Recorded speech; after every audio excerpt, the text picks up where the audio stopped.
welcome to the 448th episode of the Random Podcast from Heck. My name is Tony, and this is the podcast about random things in the world of entertainment, which includes movies, TV shows, and comic books. Big shout out to Andrew Loken. He is an awesome supporter. You can be a supporter by going to patreon.com/gman from Heck. That sounds a little weird.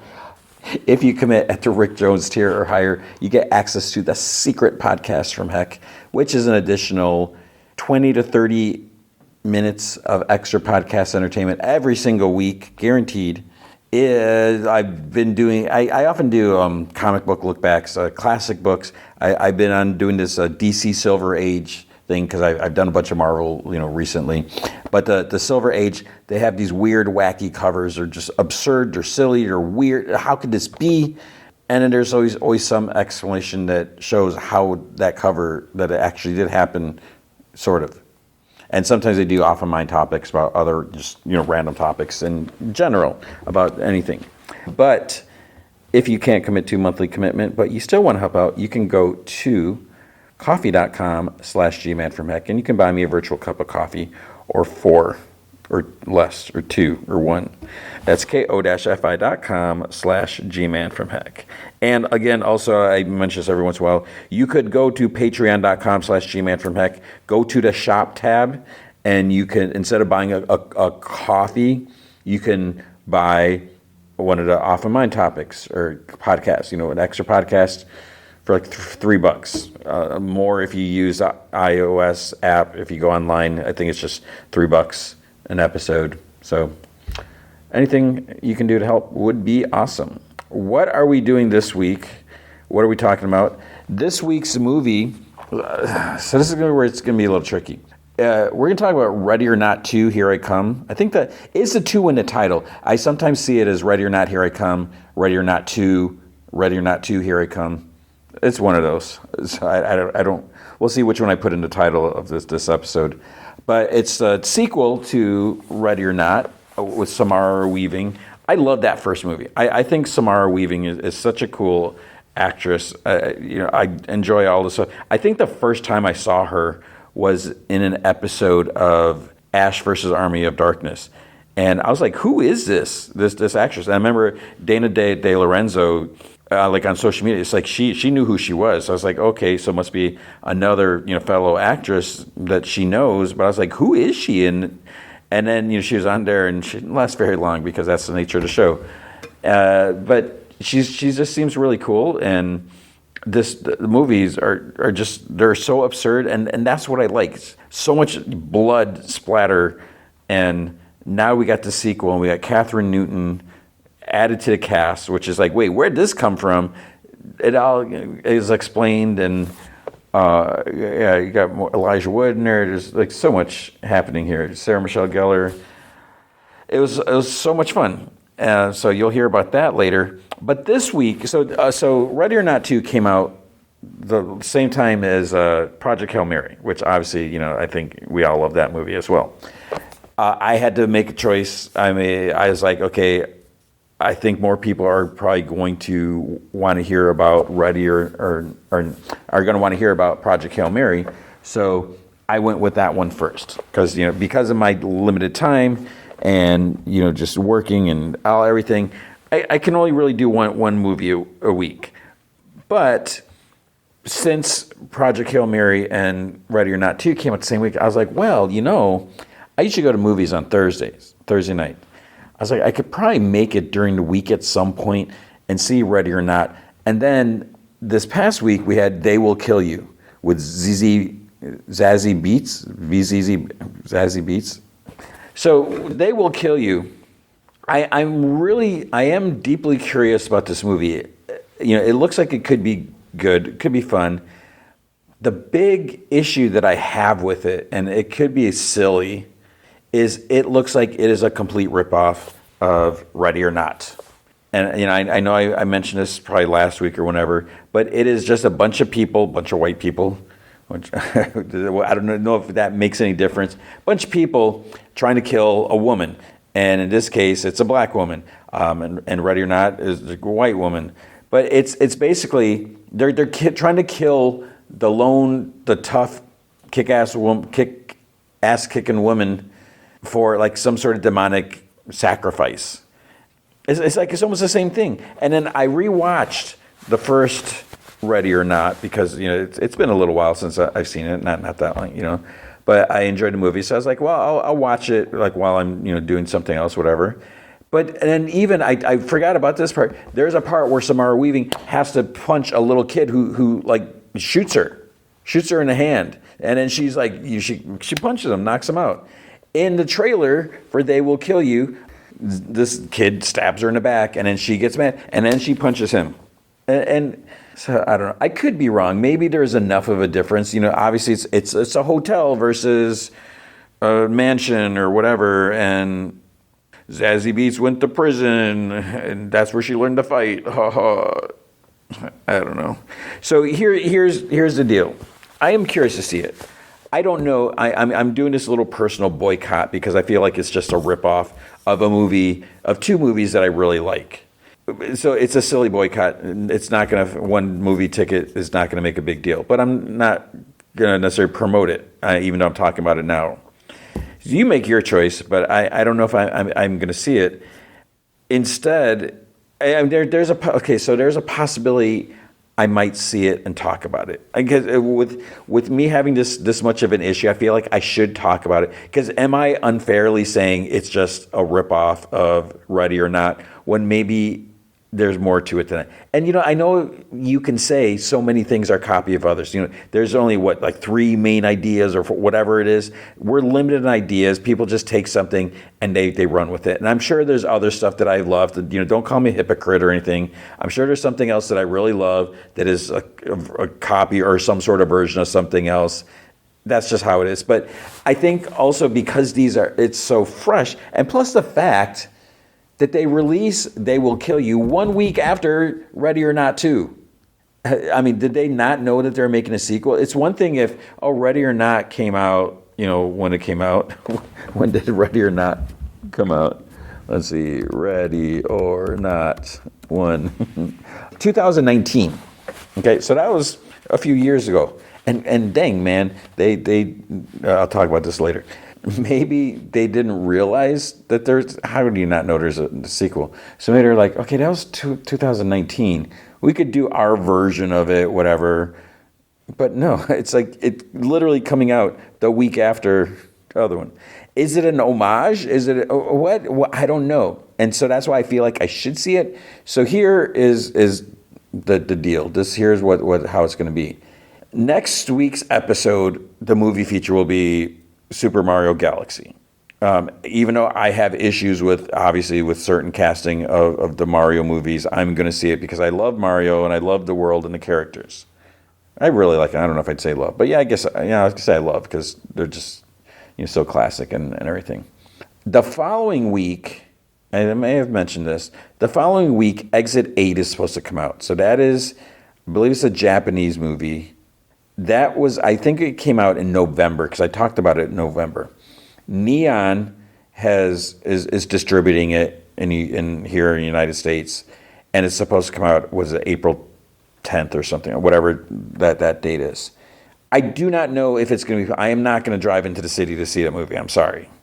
If it plays at one of the theaters close to me, I will see Exit 8. If it doesn't, so here's a couple big ifs. I'm really relying on one of these. If They Will Kill You is still playing in 2 weeks, then I will see that. And that will be the movie feature. Or maybe I'll find, actually, maybe I'll have time to watch it still. Maybe I will talk about it in 2 weeks and then hopefully talk about Exit 8 as well and do both of those because that could be, that is a plan as we go along. So this is way too much time to talk about that. So we're talking about Ready or Not 2 this week. We also have Daredevil Born Again. Daredevil Born Again is back. Season 2 has started. It's amazing. It's so great to see Daredevil back, even though, oh my gosh, Wilson Fisk, he sucks so bad. I hate the Kingpin. But some people might like him. Why? Then we have another episode of Monarch. Oh man, bad things are happening here. And we got comics and some news. Not a lot of news, so let's jump into the news. One thing that was kind of interesting, I'm going to start with this. So we had that Spider-Man Brand New Day trailer last week. We potentially, where's Sadie Sink? Is that her in the hoodie? I think it was like a green hoodie. Is she playing Jean Grey? And I think some people are saying it's confirmed or whatever, or people have confirmed. I haven't seen like official confirmation, but everyone's like, yeah, she's Jean Grey. I don't know. We'll see. I'm still waiting until there's like actual confirmation, but that's what everyone says is happening. Now, one of the things I hate the rumors and the whatever, all this stuff, the scoopers. That's the word I'm looking for. The pooper scoopers. They may have some information, and they're talking about a description or something like that, and they mentioned how like when in the comics, Brian Michael Bendis and Stuart Immonen, when they had the original X-Men time displaced, and they were in like the future, or no, they were in our present, which is their future, and they're saying maybe it might be something like that. So maybe Jean is time displaced. What does that mean? So could she be? It doesn't make sense that she would be from the past because there was no Jean Grey or X-Men in the past. Could she be from the future? Possibly. That would make a little more sense that we would have the X-Men up and running, and then somehow she ends up in her past. Or it could be like multiverse stuff still, right? Maybe somehow she slipped through and she's here. We don't know. But I of all the stuff that is like this or that or whatever, I find that kind of interesting. I would be surprised if they did a time displaced Jean, but that would be kind of cool if they did. How do you explain that? I don't know, but I just thought that was interesting. Even though I hate rumors and all that stuff, but that could be a possibility, I guess. So we'll have to see. Black Panther. So we know there's going to be a new Black Panther. I forgot who it's going to be. And Chadwick Boseman, he was amazing. He was so good, and it's so tragic. I hate that he, was in pain. He was suffering, and just kept working. He was such a great Black Panther. I mean, he's so good, and it's just sad that he passed, and we don't have Black Panther in the movies. And what I've said from the beginning, no disrespect at all, but I just feel like, and I know I've said this before, but when I see like all the posts and videos and stuff like that, how just Black Panther meant so much to so many people. I mean, there's like people in tears to see. It's not often you have a black person, a black man or woman, that is up on a screen as just like regal, major, epic hero. And Black Panther is like just such an inspiration to so many that it's unfortunate that it's like, well, the actor that did such a great job portraying him, he's no longer with us. So we have to like retire the character or do whatever off camera and just kind of move. It's just, it doesn't seem right. Cause you look at, Wakanda Forever, Black Panther 2, whatever you want to call it. It felt like something was missing. I have not watched that since the theater, and it didn't feel right. It felt like there was this gap. Not just the fact that Chadwick Boseman was in there, but it's like this is supposed to be Black Panther. Where's Black Panther? Like, what is going on? That movie, it's like I barely remember that, and maybe I wasn't super crazy about Namor, and it was weird because then Riri was in there, and it's like, wait. So they're saying that, which I don't understand because I don't even remember what they said, but I was under the impression that T'Challa died somehow in the Marvel universe. Then there was a hint like, oh wait, he has a son. So maybe that's going to be the next Black Panther, even though he was like 10 years old. Maybe young. I don't even remember because that's how long it's been since I've seen it. But now they're saying maybe he will be back. But then now what they're saying is, I guess I think this is rumor, that he's probably not going to appear in Doomsday, but in Secret Wars, which would be 2027. Okay. I say you got to do it. Recast. It's like any important role. I don't want to jinx anything, but like if anyone playing any of the current characters that has that longevity, that is still active, you gotta keep them going. And yeah, but it more so than that, than I feel like Black Panther, is just too important. T'Challa is too important to too many. He represents way more than one amazing actor, and I just don't want that to sound like cold. But so we'll see. Hopefully, it's all handled. It's as exciting as it'd be for this new actor to take the role. It would also, man, those are big shoes to fill. So that was going to be tough. But we see stuff happen, all the time. People get recast, and you just go with it. So there you go. X-Files stuff. So I was like, I don't know anything about this. Ryan Coogler's X-Files. Okay, that's cool, great. But what does this mean? Because I loved X-Files so much when it was out. I think I came in like season 2 or season 3 and had to try to catch up as best as you could back then. I think it was, or maybe it was season 2. I don't remember what it was, but I know I wasn't there. I don't think I watched it from like the very first episode. But then, man, I was glued watching it all the time. I mean, we love that show. So it's coming back, and I was like, how's this? What is happening? We had this. What was her name? Danielle the Dwyer or something like that. She was going to be in it. I was like, okay. Is she supposed to be the Mulder Scully? And what is happening? Is this? And I was like, is this a reboot? Is this a continuation? What the heck is going on? Because I'll be honest, I didn't like scour and try to find any information. I was just like, what is happening? What does this mean? Gillian Anderson says she has read the script and she was impressed. She says it's really good. And she says it's very different and very similar at the same time. So that's encouraging. I would hope and I would think she's not just gonna blow smoke up our butts or what's this? Where's that expression come from? Is that an expression? It's a weird expression. Why? I don't even want to know why that would be possible. But I don't think she would just say that just to say it. So I would think she really means that. So that's good. She and David Duchovny, they have both said at some point that they're open to appearing, but no deals have been announced. So it's like, yeah, I'll do it for some cha-ching, right? So that's the question. If they were going to do it, how much would they expect? If you have this new project coming, I don't know how deep the pockets would be. What is the budget for this?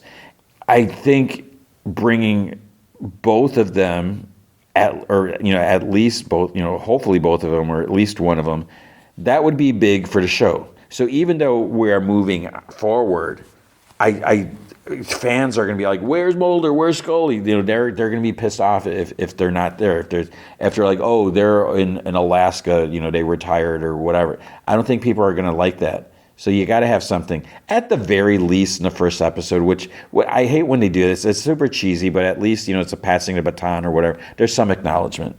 My only understanding about this, I think we have 2 agents that have been assigned to this when the X-Files have been reopened. Who's reopening? That's what I want to know, because I always thought it seemed like that's always being shut down or is being hidden. They're just doing it because they have to, and they shove Mulder in the basement and figure, he's not going to find anything.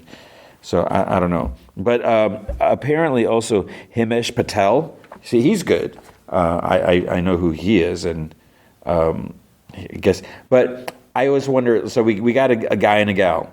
Who's who? Who's the skeptic and who's the believer? Because I'm sure I'm not the only one thinking this is like, let's flip it. Let's make the woman the believer and the guy is a skeptic. Is that too cheesy if they did that? Is that too forced, too expected? So I don't know. I have no idea, like, when is this coming out? I don't even know, because I haven't looked up, and I'm sure I could look on IMDb, maybe get an idea. I don't know. Is this a movie? Is this a series?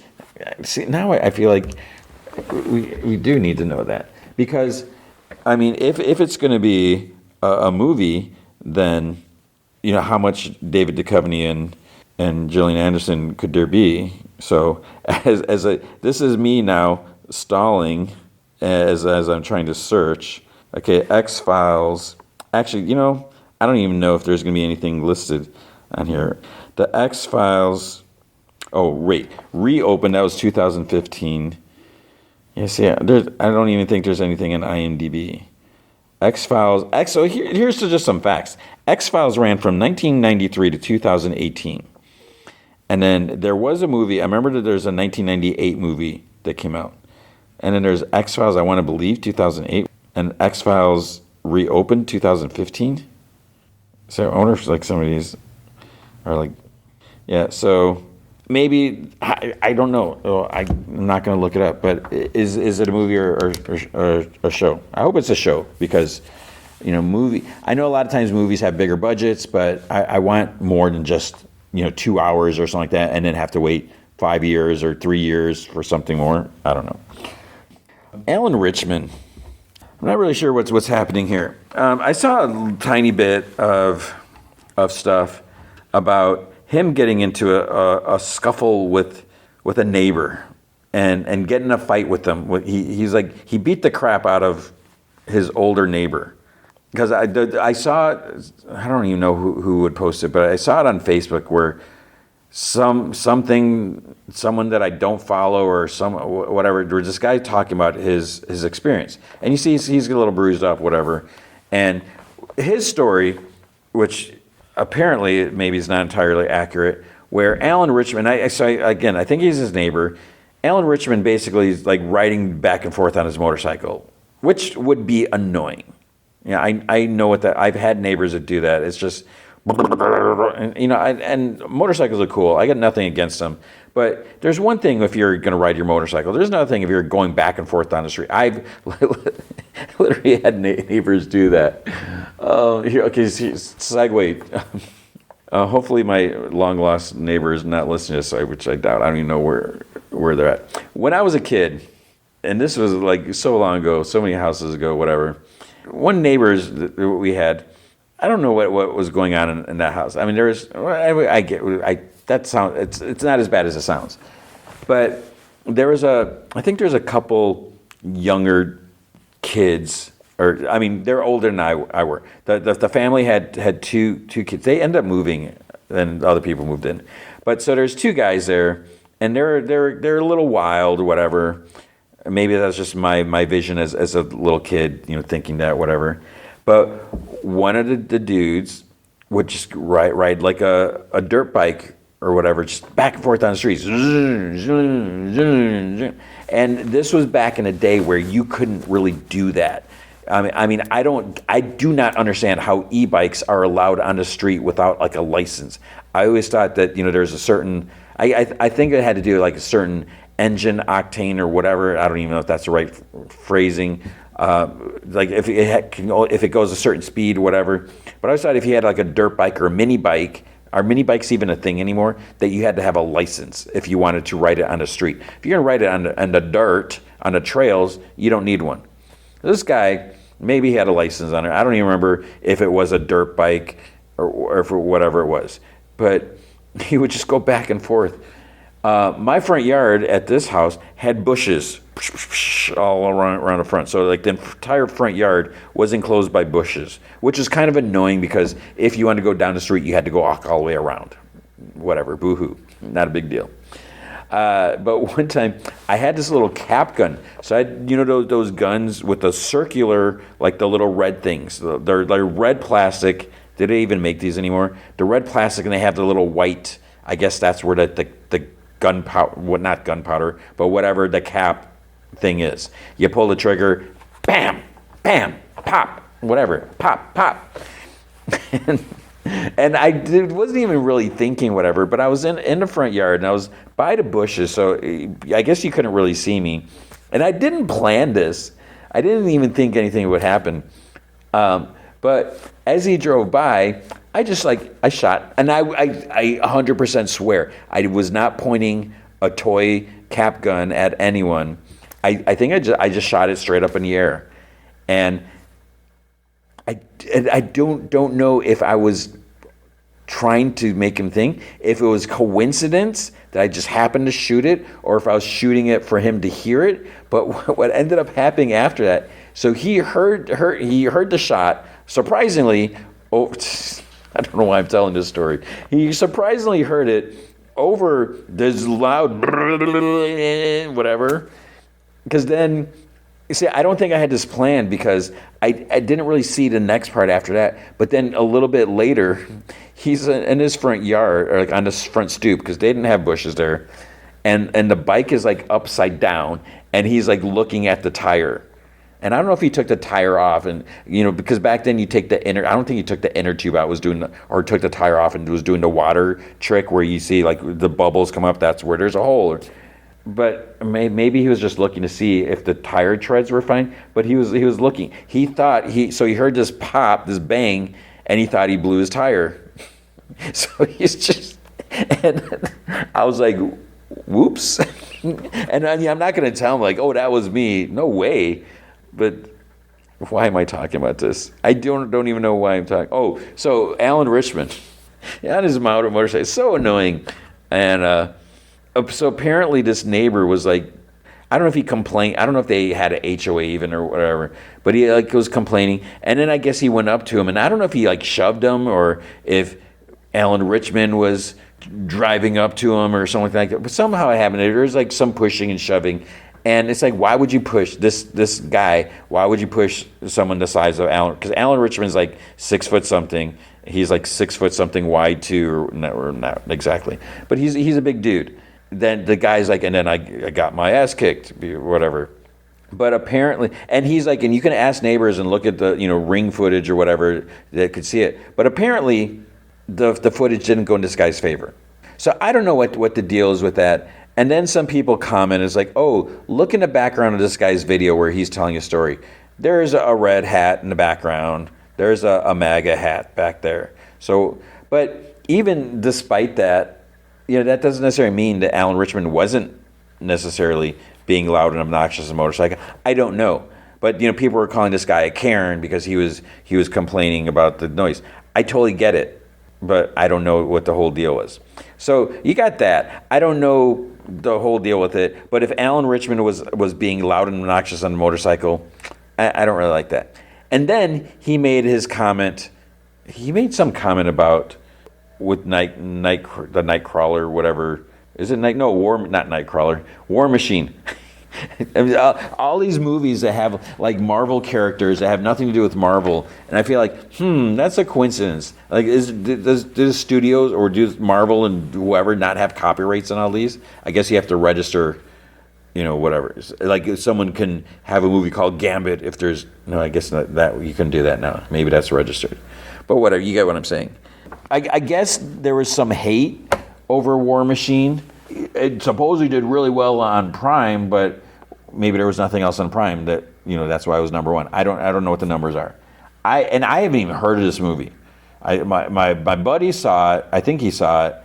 I don't even recall it seeing, because I watch stuff on Prime occasionally, and usually they push to something. I don't know if it's an algorithm or whatever, but usually the big thing pops up as soon as you open up the app or whatever, and they're like, hey, watch this movie. We really want you to watch it. We're pushing it. I don't remember ever hearing about this because, again, I would think War Machine, that's Rhodey, it's Marvel. What are you talking about? I guess there's a lot of hate because there's people were saying like, oh, Alan Richmond's too young. That doesn't make sense. It's fake. And he put this video out there. He's like laughing at the haters. And he's like, ha ha ha ha. Oh, where's the haters at? And it was just like, it would be annoying when people shouldn't be hating it. That's annoying. But he was kind of being annoying. And then he was saying about how the current whatever enlistment thing has been raised from 35 to 42, which is ridiculous. No one asked for this war. Are we in a war? I don't even know what's going on. But he's like, the movie was prophetic. Prophetic? Is that the word? Jesus. And again, it's late when I do this. It's so I'm just silly that way. But this is my timetable. So it just. That little video, and I get that he's kind of joking and whatever, but that makes me not want to watch it even more. Or make that okay. Let's rewind. That makes me want to watch it even less, and I don't plan on watching it because of like what he said before. And as I said before, I like Reacher, even though I'm still in season 2. Is season 3 out already? Am I that far behind? I don't know. That's what happens, Amazon, when you release entire series all at once. I get behind, and then I end up not watching it. So he's excited that the enlistment age has been raised to 42 because now he can laugh at people complaining about his movie or whatever it was. Cool dude. Yeah. What else do we have? Dakota Fanning. I guess there's some rumors that like, oh, Dakota Fanning, she's gonna be in Marvel. She's in talks. She's doing this, and she's like, no, that's not true. She's like, yeah, but yeah, I'm open to it. She's like, I'll try anything. I'm here, whatever. And that's the thing. It's like, who doesn't? I mean, I know there are some people who would be like, no, I don't want to do Marvel. But man, I'm sure there's some good money in doing the Marvel movies. And I mean, you look at so many people, so many like caliber actors have been in comic book movies. I know I'm not the only one. Every time I see a movie, I was like, oh, there's so and so and so. You look at these different characters they played. It's like they're in the same movie. We got I can't even think of any good examples. So, okay, yeah, bring her. And because as I've said before, we need to keep the Marvel things going. Where are other friggin' Marvel movies? Man, when was the last movie that we had? Was it Fantastic Four?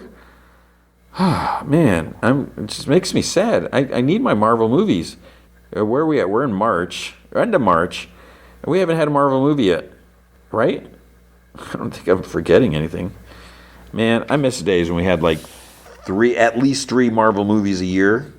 People are superhero fatigue. Who to you? The last bit of news. What's the time, man? This is way too long of a news segment. The last bit of news, and I'm going to have a confession here. So it sounds like there may be a sequel to Jennifer's Body. So Diablo Cody is the writer, right? And she's like, sorry, time was like, let's do it. I'm writing. She's writing this, and one of the things that I saw what she said is she's also like less, not inhibited, but I guess there was like some pushback. She was limited on what she could do, like what the studio would allow. But now, things have changed, and now she could almost do like basically what she wants. It's so much easier to do things. And because now the movie didn't do well, but there is like such a cult status to it.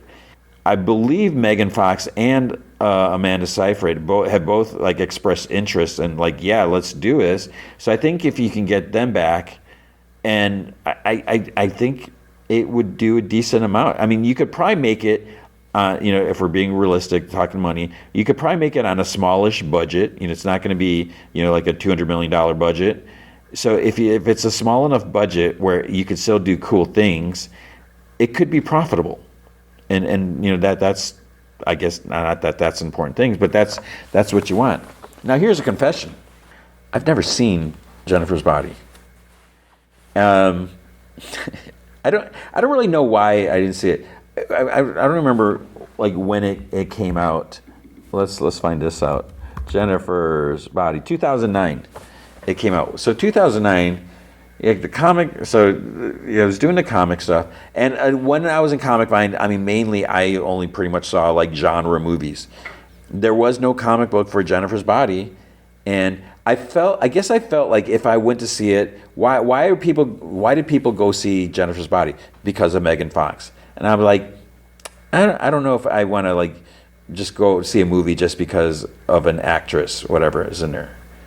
I joke that she was the best thing about the first Transformer movie, but I don't know. So now here's the thing. I always was kind of curious about this movie, because it's like a horror movie. I love the horror movies.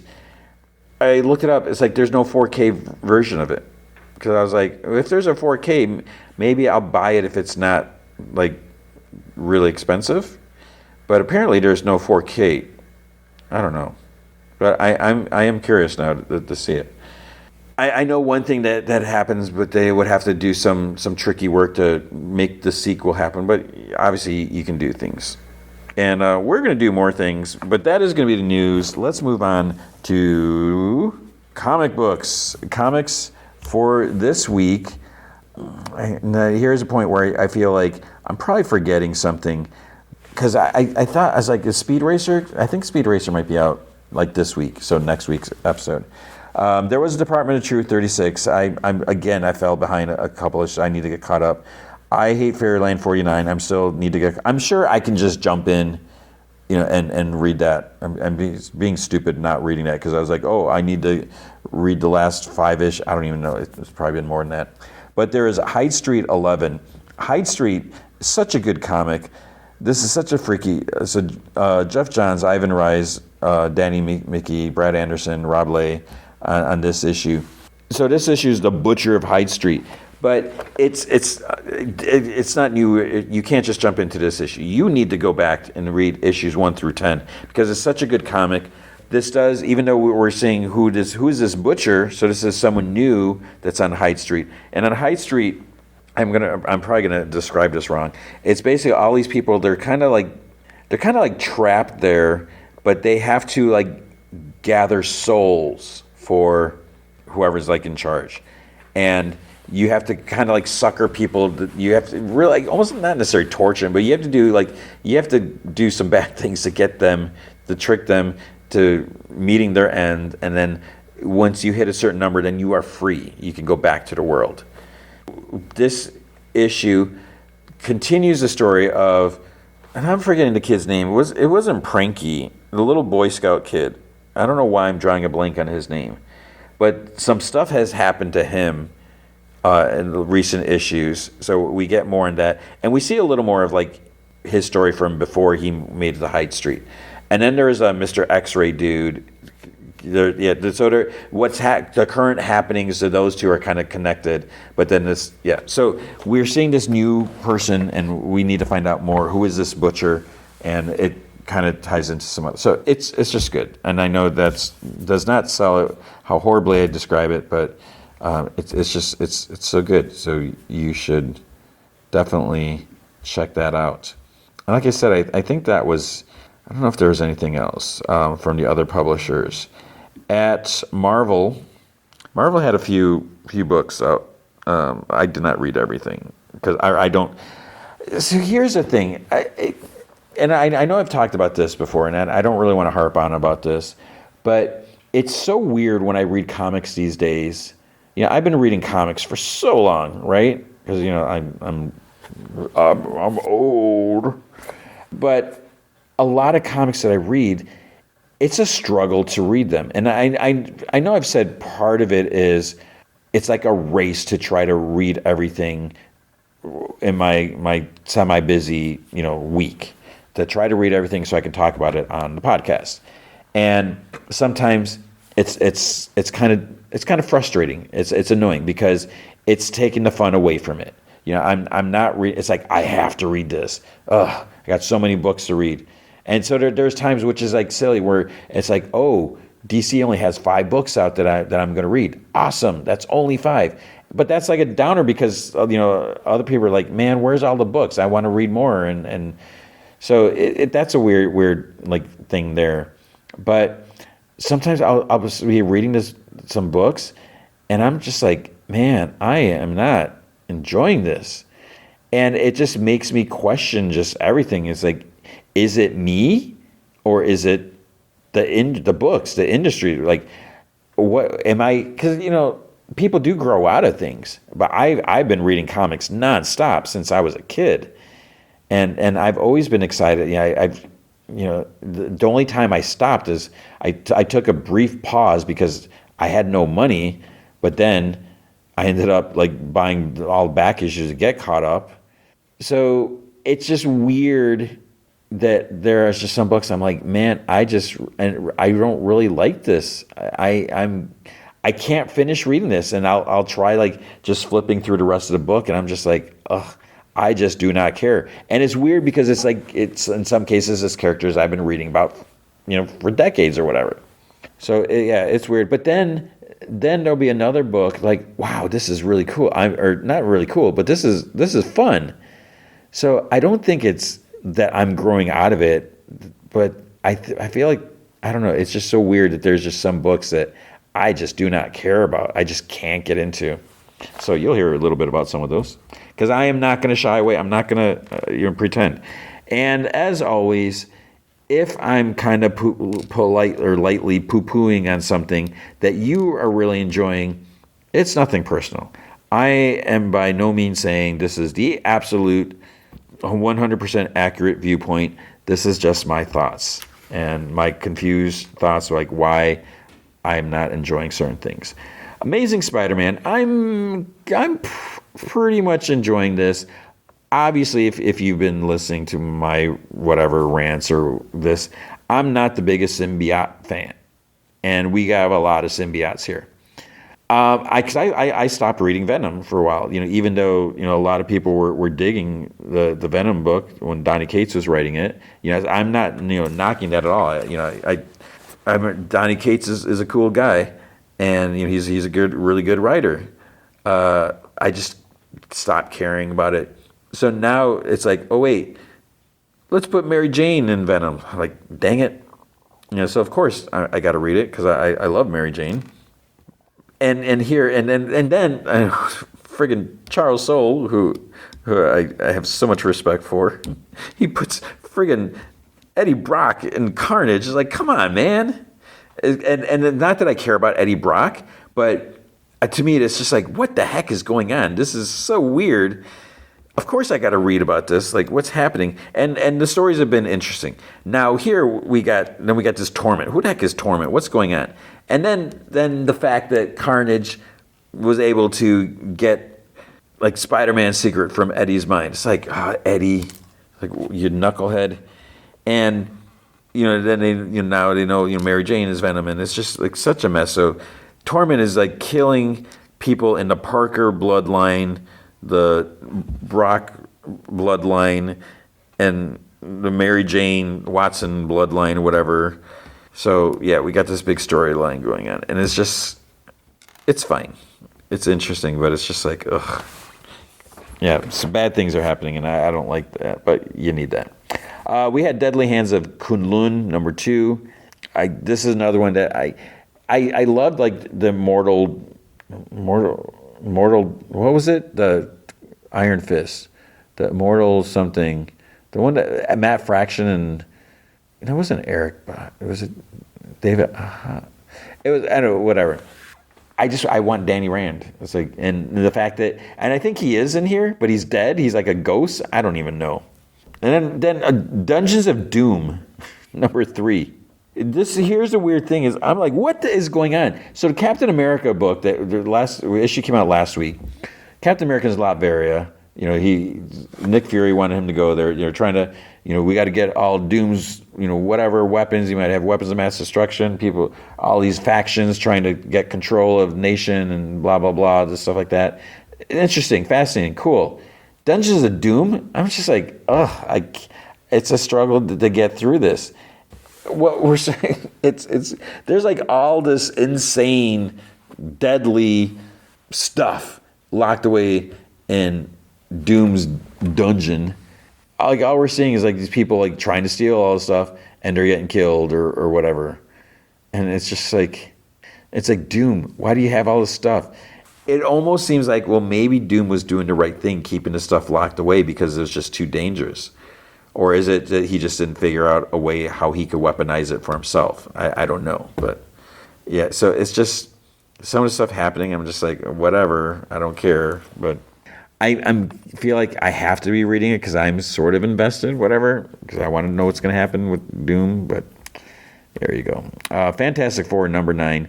So this is where I was like, wow, this is kind of fun. I don't like what's happening, but you need to have these problems, otherwise, the book's not going to be as exciting.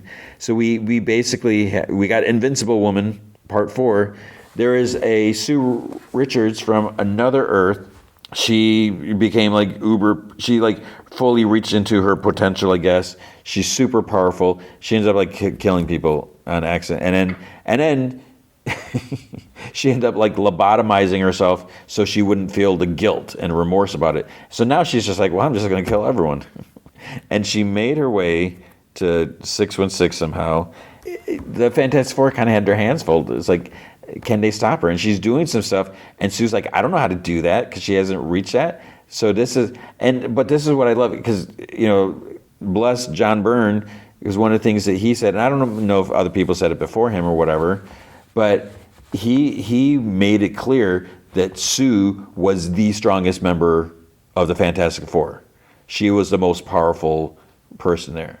And, I think that's great, and it's not just like, oh, women's movement, yay. But I love that. I hate she was called Invisible Girl for so long. That's like so demeaning. That's just how comics were, I guess. So, John Byrne is one that turned her into an Invisible Woman, changed her name as well.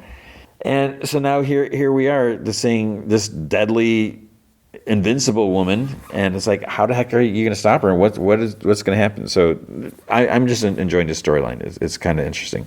Then we have Fantastic Four First Foes, authorized by the Future Foundation. So this is based off the movie versions. I am curious. I think it was Dan Slott that wrote this issue, right? Yeah.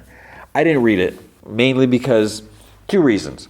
One is movie adaptation comics they never seem to be quite on the same level as the regular books. The fact that we had Dan Slott writing this, that should be like, well, okay, here's someone who is actually writing a comic, so it should be at that level. I feel like, and maybe that's the key. So maybe, because I always said, like, why are the adapted comics just not, in my opinion, not as good as the regular ones? And maybe it's because the writers they bring in aren't necessarily comic writers. Maybe it's like, you can be a screenwriter or whatever, but I don't know. I don't know if it takes a certain way of thinking or whatever to be a comic writer. I don't know. And I guess reading this, I'm just like, is there? And here's the thing. The other reason was time. Is there any reason for me to read this book? I don't know if this is just a one-shot. I don't think this is the issue that came out last summer, because I read that, and I don't know if there's like a free version or whatever. There's something. So I don't know. My question is like, do I need to read this book? Is this going to continue? Because I don't think you'd want to. You can't really do too much unless it's not going to be canon in the movies, because you can't say, oh, let's have Fantastic Four fight who's a Annihilus, because then maybe in the movie's like, well, we have plans for Annihilus. It's not going to be like that. So I don't know. Maybe I'll check it out though if I have some time before the next batch of comics come out. Generation X-23. So we have Laura and Gabby, Honey Badger. No, Scout. She's Scout now, not Honey Badger. They came across this facilities, and because she found this one mutant, and there's X80 was on her neck. So Laura's like, what the heck is this? Is she was X23, and she doesn't like what happened. She doesn't even want to go by X23 anymore. And that's the other thing. They kept, so she finds this like facility where these mutant kids in there, they have these powers, and they all have different designations, and they're like, are you really hurt? You're X23, and she's like, it's Laura. She does not want to be called X23, and I don't. There's one character who's just annoying. He's supposed to be super smart, and it's just like whatever. And then there's like something happens, and then what like this annoying character says at the end to Laura, it's like whatever. It's like, that's just ridiculous. So you should read that. There was Godzilla Infinity Roar #2. I don't remember reading the first, or I don't remember seeing the first one, so I'm not sure what the deal is here, but I didn't read that. Iron Man #3. It's basically Iron Man versus AIM versus Madame Mask, and I just find Madame Mask a little annoying. She's doing all this stuff, and as we saw, I think it was last issue where it's like the history. I'm glad Joshua Williamson brought that up. Just the fact that Tony and Madame Mask, they have this like long history where they keep hooking up and then trying to kill each, or she tries to kill him or whatever, steal from him, and she hates him, but then they end up together and then whatever. So it's like a complicated history, and her goal is now, she wants to take over AIM because there's a little like battle for power there, but she also wants her own Tony Stark. So what does she do? Kind of smart if you think about it, because she's like, okay, where did Iron Man come from? He super smart, locked in a cave. In order to survive, he had to try to he had to invent something. He had to invent a way to escape so he could live. And so she's like, we need to do that same thing. And what they do is there's like this Tony Stark, like genius of the future, whatever grant, thing that's not what it's called. But basically, he's going to select someone to be the next, smart person. So what does she do? She kidnaps all the runner-ups and the winner, and they're keeping them locked up. It's like, okay, all you brains need to invent some, cool stuff or whatever. So Tony's trying to stop her, and they're fighting, and we got MODOK in here, and so yeah, there's that. Inglorious X-Force, issue 3. I'm just kind of flipping through the pages here. Like here, I was like, wait, what's going on here? Basically, Cable's. I think he's from like some future where, I guess we can say, Kamala Khan is going to get killed, so he's trying to prevent that. The only thing that he knows, he's not really clear on what happened. He had some names written on his arm, so he's trying to figure out, okay, one of these people must be connected to this. And then we saw it was what's his name, Akiro, Dakin, Boom Boom, and Archangel Horn. So he's trying to figure out what's going on. Then we got Domino, like she's being creepy and like just like watching them, and not she's watching them like through gun scopes. Like, is she planning on shooting Cable, and is she against Cable? What's happening here? So yeah, we got that stuff. Null, number 3. I feel like I should be reading this, but I wasn't into like the whole King in Black or whatever stuff. I didn't read all of that. I read like some of the tie-ins in that.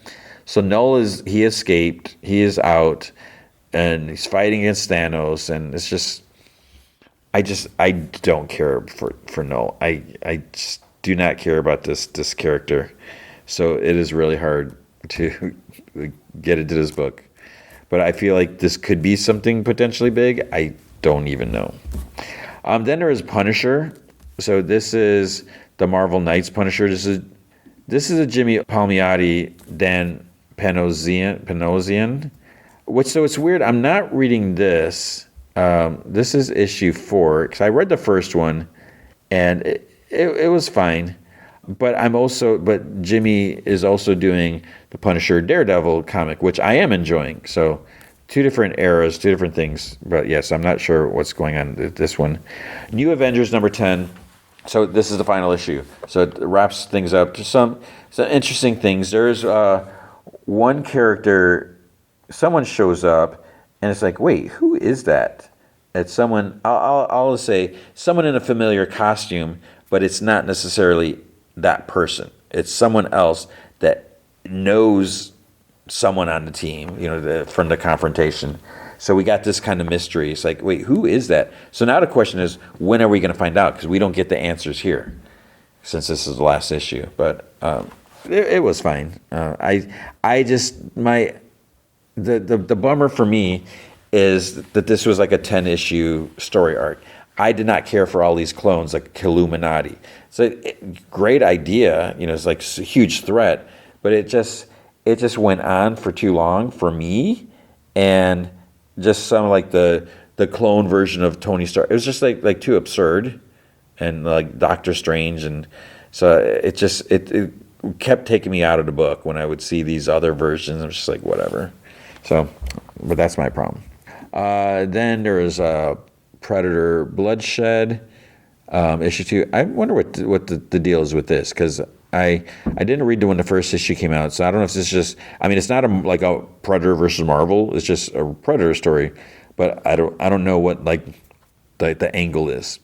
Psylocke Ninja number 3. Wow, I thought this was issue 2, so I don't think I read any of these, and I was like kind of looking at this one, and I think maybe I read the first one, because I think this is not current continuity, which is weird because we had a Psylocke series.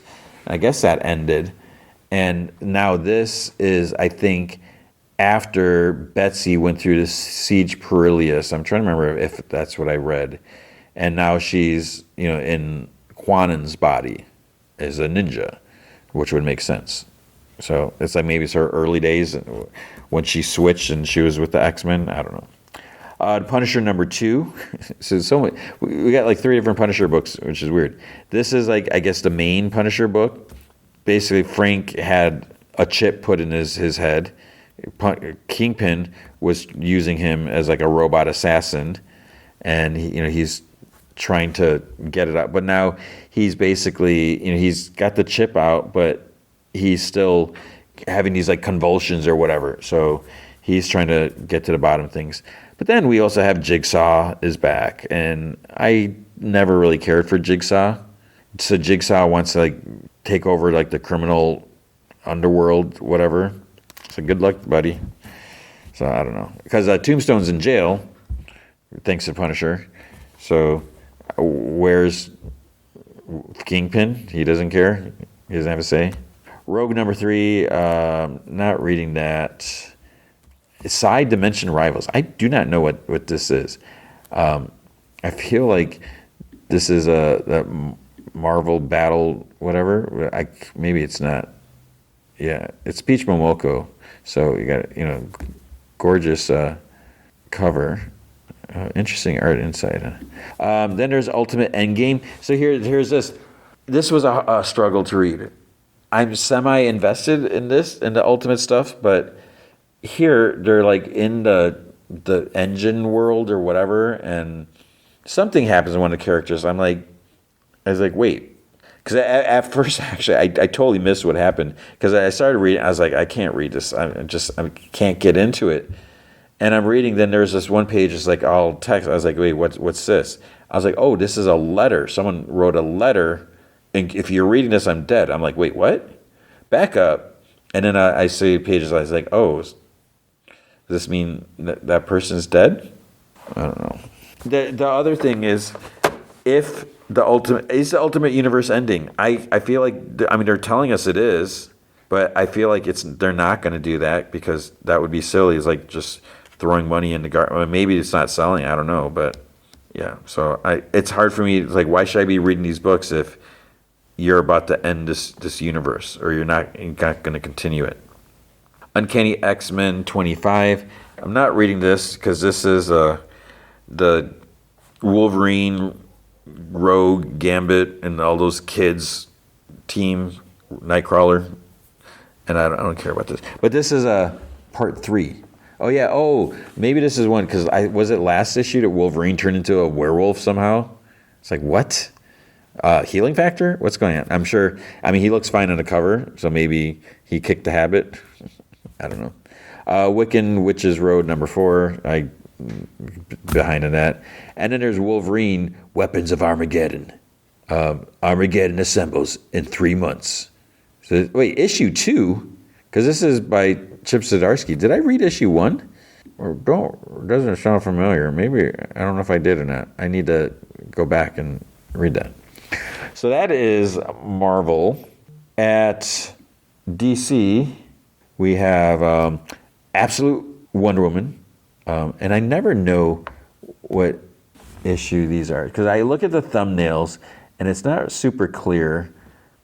Number, is that I can't. I tried zooming in on my thing. I think it's 19, whatever. Regardless of what this is, if there's a new Wonder Woman issue, you need to read it, because This is my favorite absolute book. Kelly Thompson is just amazing. This version of Wonder Woman, you got Wonder Woman with like mixed with some magic, and it's so cool, and it's different, and she's dealing with Zatanna, and there's like all this other stuff going on because Veronica Cale sent like all these people, whatever, after Wonder Woman, and there's it's just good. That's all I can say, and the art is great. I mean, you should Hayden Sherman, you should definitely be reading this. If you have not been reading Absolute Wonder Woman, then you are in for a treat. You are lucky because you should go back and read all those issues, get the trades or whatever, because it's really cool. Justice League Unlimited.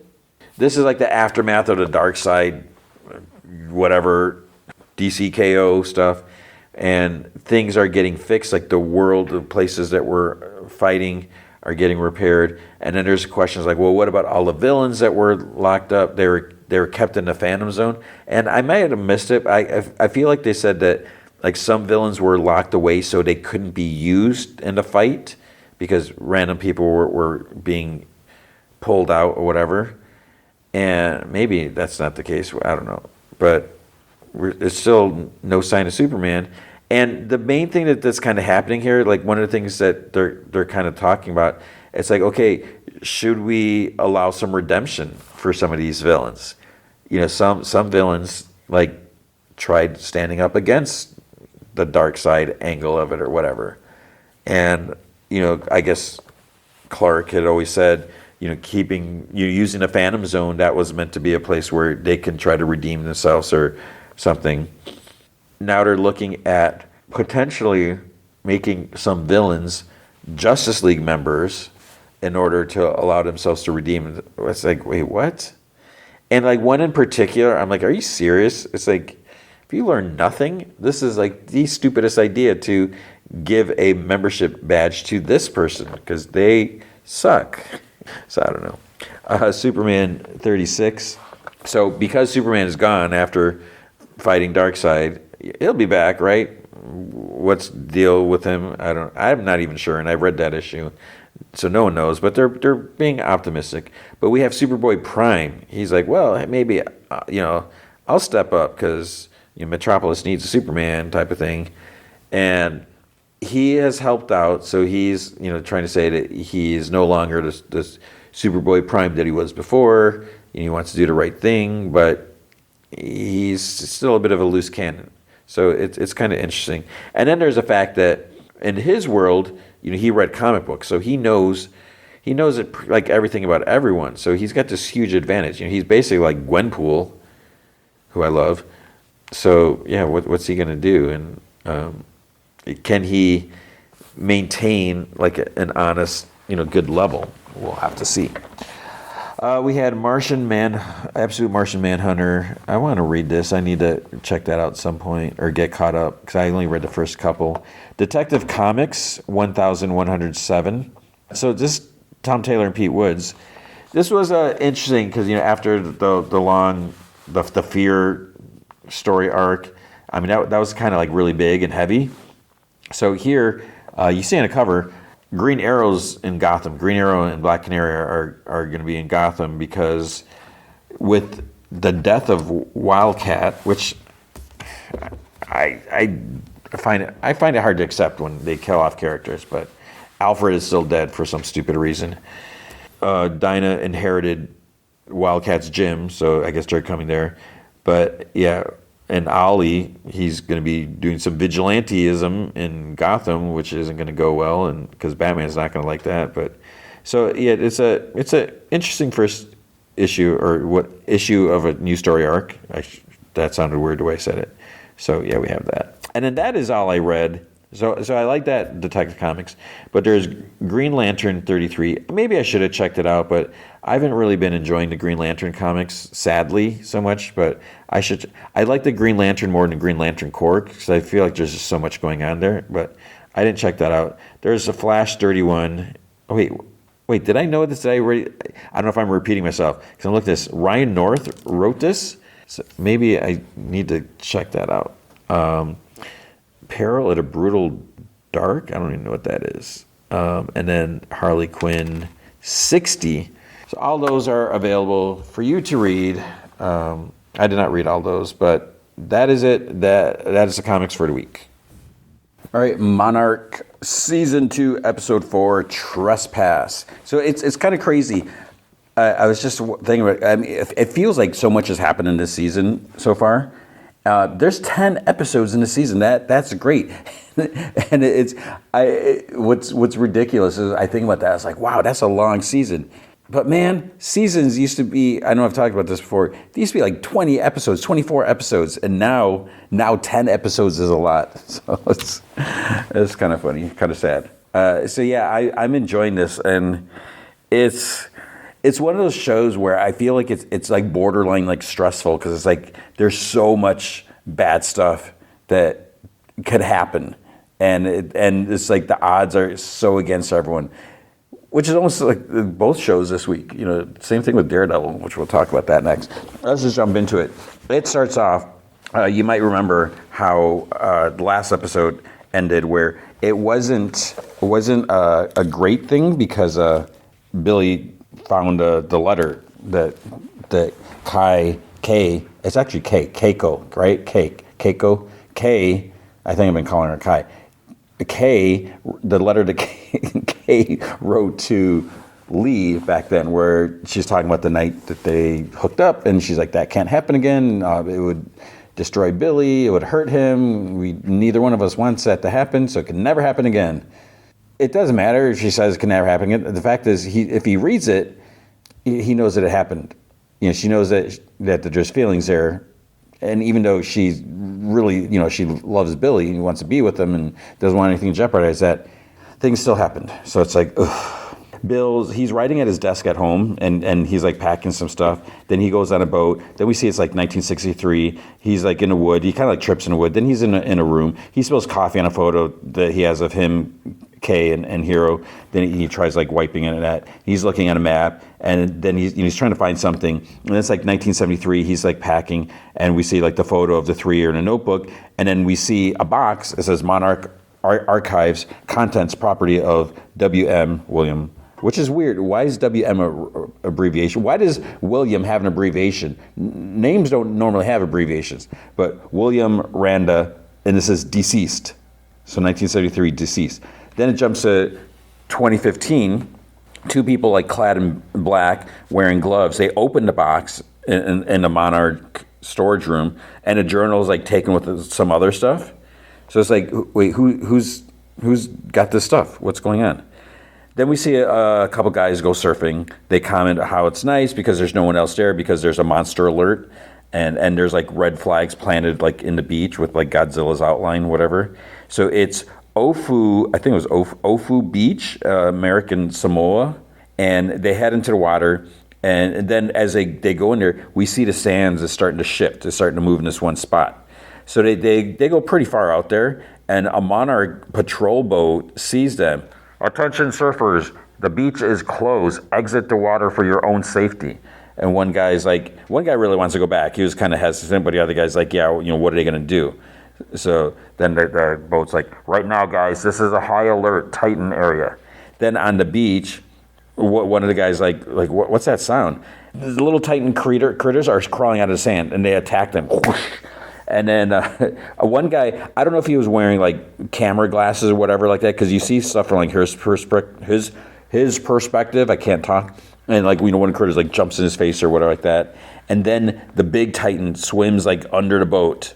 So they start like turning the ship, whatever you call it, turned aft, I don't know. And then we see like the beach is swarming with little critters. There's so much of these little things, like holy crap.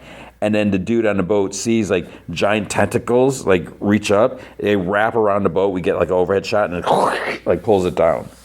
So it's like, that is not good. Kate wakes up on the beach because, you know, she had her drunken night out. And you know, so she's at the place where she like fell to her knees and was like crying and screaming, whatever. You know, you see like the busted Golden Gate Bridge in the distance. So it's morning now. She looks at her phone. She has several missed calls from Dad. There's at least 5. I'm trying to keep I pause it to look at it. It's now 6:34 a.m.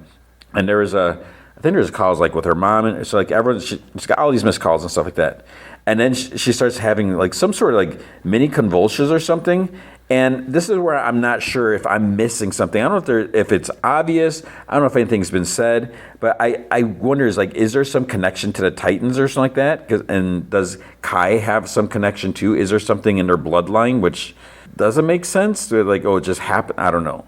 So she starts going into the water, and she goes to about her knees or like her waist, or like that. But then the waves like pull her under, and then she's just like underwater, and her eyes are open, and there's some sort of like clicking, rumbling noise or something like that. So it's like, what does this mean? I don't know. Then we see Tim staring at a map screen, and a dude tells him that there was a sighting off of Ofu Beach, American Samoa. Then that Jason Trissop, the head of special projects from Apex, he's like kind of listening, and Monarch patrol boat, made contact. It was possibly attacked. Jason's like, hey, that could be our boy. Get the boss on the phone and let him know. Then Tim's like, and the joint Titan response team.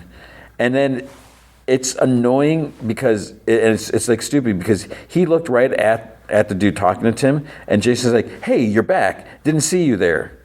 It's like, what are you, blind? You're blind and stupid. You didn't know Tim was there? And he's like, this is just in time. This is a perfect opportunity to calibrate our new equipment. Stay on it. Tim's like, have we been able to make contact with the patrol boat? And dude's like, the guy talking at the controls or whatever, he's like, negative, no response. And Tim asks how many crew are on a ship like that, and he's told it's usually like 14. Then an annoying Jason's like, yeah, and I'm sure that search and rescue is all over it. He's like, okay. He's like, let's stay on mission, team. He's like, do we have eyes on that Titan yet? And the guy says that the predictive algorithm is working, and that they got like a hit. So something big is moving just below the surface, heading 020. Tim asks if the algorithm can predict its course based on the current heading. Is it going to make landfall anywhere populated? So the dude says that their model suggests that the most likely cross is, he gives a coordinate, and Tim's like, that's San Francisco. So it's like, dang it. It's like San Francisco had Godzilla at G-Day. Now they're going to get something else. So what is it about San Francisco? Or is it something to do with Kate? So Jason's like, how much time do they have? And the dude says it's really booking. So based on his current speed, of like 23 hours. And Jason's like, there it is, our proof of concept. And Tim's like, what are you talking about? And Jason's like, I'm talking about why we're here. I'm talking about why you need a partnership with Apex Cybernetics. He's like, look at this. This is in beta stage, and we hit pay dirt the very first time. Now, you need to get Barris on a horn and tell him that 20,000 tons of trouble is headed their way, and you get to be the hero today. He's like, welcome to the free market. And Tim just like stands there like crossing his arms with like a scowl. Later at the Gator Motel in Pensacola, where Shaw and the others, the cheap motel they rented, and it might have been Shaw, someone says like, May thinks that Hero's device is just on the street at Apex Research Facility. There's a knock on the door. May enters, and she's like, 5 stars, y'all. And she's like, who chose this place? And I think Kate says something like they've been forced to stay in worse places before, comes with a job. And Shaw's like, yeah, don't forget, some of us are still fugitives. This time tomorrow, we might all be. It's like, all right. It's like, were you able to get everything I asked for? And May's like, if I wasn't already on the FBI watch list, I definitely am now. So Hiroshi asks if she figured out where they're keeping the device. And she says she doesn't know, but it's most likely in a technical station in the sub-basement. Shaw tells him about the text that he got from Tim. So tracking Titan X, it's headed to San Francisco, ETA 23 hours. Hiroshi's like, what? He's like, has anyone heard from Kate? And May says that she called her, but she couldn't talk. So Hiro tries again, no answer. He asks May, like, how did she sound? Did she need anything? And May says, she's like, I don't know. She's like, she needed to talk, and I was, too busy doing this. Hiroshi says that he's going to go find her, and Shaw's like, whoa. He's like, hey, Hiroshi. He's like, this is my family, not yours. And Shaw's like, no, yes, but just think for a second. Is this really the smartest play?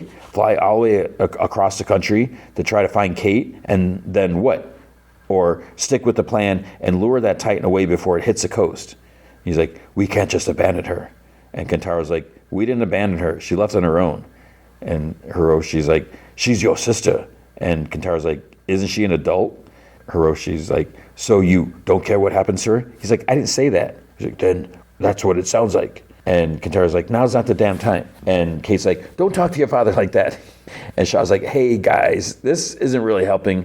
Why don't we just calm down a little bit and get refocused here, okay? This isn't about keeping this thing secret anymore. It's about saving lives. If Kate is in danger, this is the best way we can help her. Divert that Titan before it even gets there. But I want everyone to understand something right now. There's no guarantees here. It's like, yeah, this can go south, but if we work together, we can get this thing done inside of 23 hours. And Hiroshi's like, okay. In San Francisco, the alert says Monarch updated the Titan watch to Titan alert. People are evacuating. Traffic's all clogged up. Kate's just walking down the street, like in between cars. This lady gets out of her car and she's like, Miss Randa, Miss Randa. Kate turns. She's like, I thought that was you. Are you all right? And Kate's like, yeah, sorry. Then the lady's like, Esther Keene. She's like, my son Michael was in your class. He was on the bus that day on the bridge. And Kate looks like, she's like about to cry. She's like, I'm sorry. And Esther like hugs Kate. She's like, no. She's like, thank you. And she calls, she's like, Mike. She calls him out of the car. And she's like, it's Miss Randa. So a teenager gets out of the car and he's like, Miss Randa. And he like gives her a hug. And Esther's like, he wouldn't be a teenager if it wasn't for you. You got him out of that bus. And Kate's like, I wish I did more. And Esther's like, you could have run and saved yourself. That's what most people did that day. But you did something. She's like, thank you. They go back to their car. Kate continues walking. It almost looks like she has a little more resolve in her step. She's not as like sad and droopy. So maybe she's like, oh, she did do something. In the motel, Shaw says that the first thing they're going to need is access. May looks on her laptop and says she found someone who has clearance to the sub-level. So I think this guy's name was Kevin something. So that's where Apex is probably keeping the device. Shaw tells Hero they're going to need him to create a diversion, a big one. Then they're going to need access to the basement, which they know is pretty secure. So May's going to need to get them in and out without being detected. So she's like making like fake ID badge. She even has like a printer and stuff. And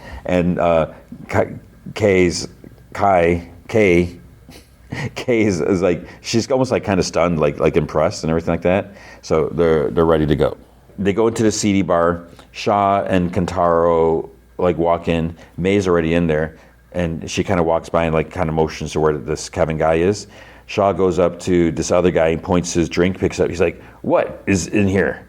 And he takes a sip, slams it down, and kind of like splashes the dude. And the guy's like, "What the heck?" And Shaw's like, "Crash dummy." He's like, "Yeah, nice job of him to make a drink after y'all." Then he walks up to the bartender, and the other guy like angrily wipes his shirt. So Shaw's like, "Hey, cuz." He's like, "Gonna need a couple of dummies for Uncle Bob and his whipped nephew." So this younger guy is like, "Sorry, man, there's someone sitting there." And Shaw's like, "Oh yeah, there is, me." And the guy's like, "Seriously, dude." He's like, "That seat's taken." And Shaw's like, "Seriously, dude, back off." And Kentaro's like, he's like, "Let's just grab a table, all right?" And Shaw's like, "I'm sitting here." And he's like, "Hey man, how long does it take to make a crash dummy?" So May comes up and she's like, "Do you mind? You're in my seat." Shaw kind of like does a double take. And he's like, "What do we have here?" He takes off his sunglasses. He's like, "Hey girl." And then the guy sitting there leaves. The guy Shaw spilled his drink on comes up to get another drink or something behind Shaw. Shaw's like, "If I was about half a century younger and had some scratch in my pocket, I'd buy you."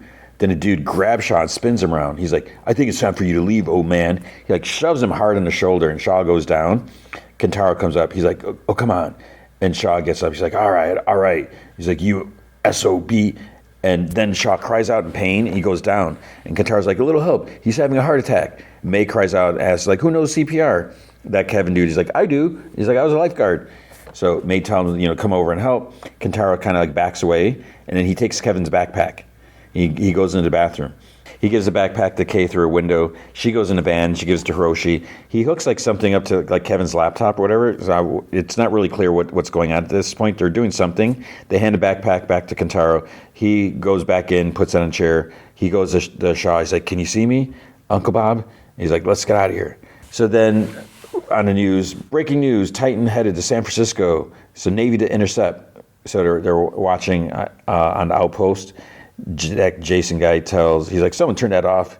He kind of rudely asked Tim if he's even called Barris yet. And Tim's like, yeah, evac is underway in San Francisco, but it's not exactly like 9 million people can just hop in their cars and drive to Nevada. Jason's like, yeah, well, fortunately, they've got the entire Pacific Fleet right there. And Tim's like, no. It's like, the only thing that's going to happen to the Pacific Fleet is it's going to end up at the bottom of the ocean. And Jason's like, okay, what do you suggest, huh? It's like, do we just let the monsters just fight it out amongst themselves and hope we don't get stepped on? And Tim's like, no. And Jason's like, well, come on. Is that your game plan? And Tim's like, no. He's like, because that's what that's what Serizawa's game plan was. And then Tim's like, well, Serizawa was right. And Jason's like, sure he was. One time. He's like, what about the next time? And the time after that? That is assuming that we survived this one. He's like, yeah, right. He's like, Apex, we're playing the long game. And Tim's like, oh, you are? He's like, hey, Apex is playing the long. He's like saying that to kind of everyone. He's like, so enlighten me. What is the long game? And Jason's like, coexistence.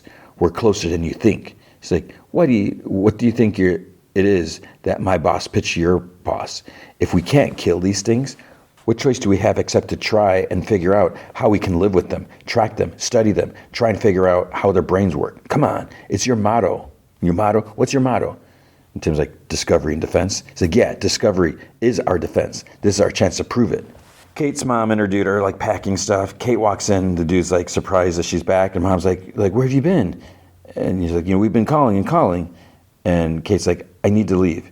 And they're like, yeah, we're heading out to the Sierras, and we were waiting for you to get back. And she's like, no, I need to go back. I need them. And her mom motions for like the dude to, I guess, to let them talk, whatever.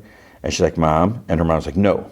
Kate's like, I left them. She's like, you left me. You disappeared, Kate. First your father, and then you. My God, we held a memorial service for you. I thought you were dead, and now you're gonna make me worry about you ever coming back again? It's like, no. Kate's like, G-Day changed the world. It changed me. Like, yes, it was a terrible tragedy, but also opened my eyes. I can't go back to the person I was before I started all this. And her mom's like, then why did you come back here then, huh? She's like, I was running away. You're right. I can't run from what I've done. I'm the reason Titan is here. It's my responsibility. I need to fix it. And her mom's like, how can it be your responsibility? How are you going to fix it? Kate's like, all I know is that my friends are out there trying to stop this thing. I have to help, so I'm going to join them. I love you. I'll be back before you know it. So the other five are in their van. Shaw says that they have 4 hours before Titan landfall. And he's like, Kentaro, you know what to do. And he's like, I think so. So he has like these big cutters. And he's like, okay, I looked it up online. Hiroshi tries like stopping him, saying that, they can think of something else.